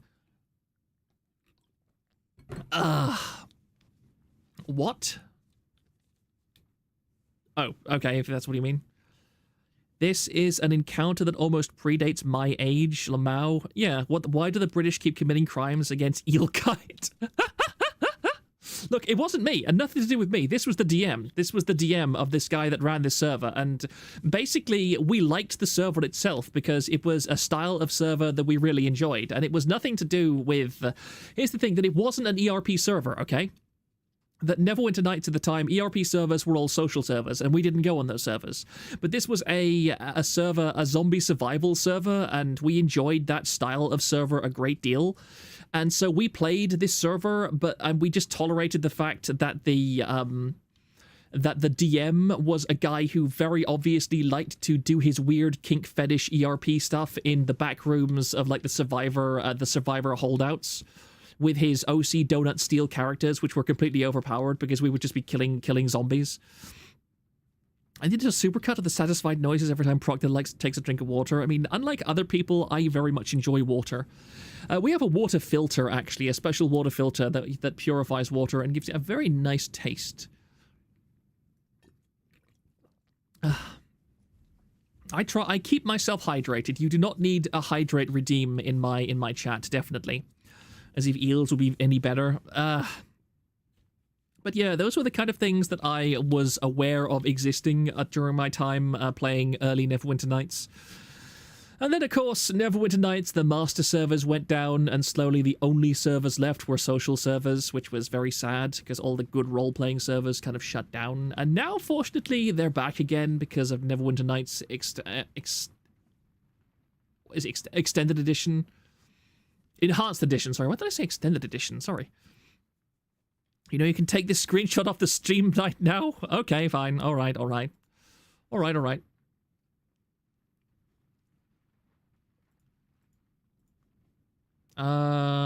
I go back? Where is the... Oh, there it is. My mistake. Sorry. Catler. Actually, let's go back to just chatting, because I'm more or less done talking about stuff like that now. Proctor got paid a visit by a humble water filter merchant. Keep it for a most lasting effect. Oh yes, let's end this poll now, because I think we have confirmed without a doubt that the Catler thread is most definitely Thrang's fetish, alright? So I am very sorry, people, that Thrang successfully gaslit me into talking about his fetish for about an hour and a half. I apologize for that, guys. Oh. But yes, I do drink water from a filter, and here comes the rain again. Oh. I think tonight has been a surprisingly good stream overall from something that I started out being completely have knowing idea what to stream. We have gone places this stream. Heard eels are slimy. Ice actually causes frostbite on the skin. Imagine inside. Let's not imagine inside, alright? Let's just agree that that was a thing that was brought up in chat and then move swiftly past. You should be sorry, to be honest. I'm not... Why should I be sorry? Why should I be sorry, okay? Why should I be sorry? I don't see anything to be sorry about.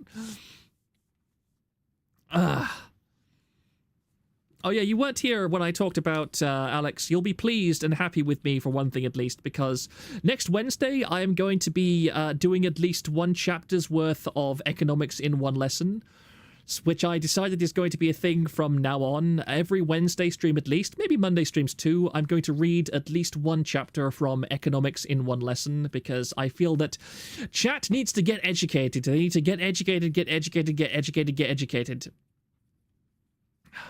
They need to read, get educated, especially about economic theory and economic fallacies.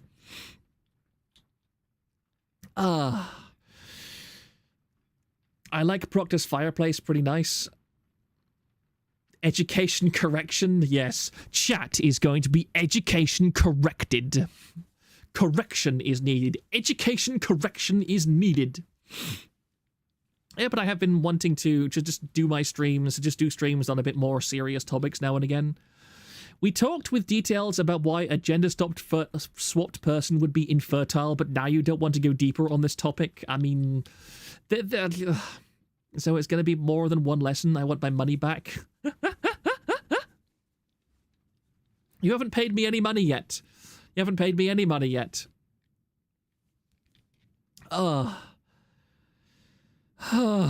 Flap, flap, flap, read book, read book, read book. Oh, dear. Anyway, lads, we are nearly at 4 hours now, and I'm going to stop procrastinating because I don't really have anything else to talk about.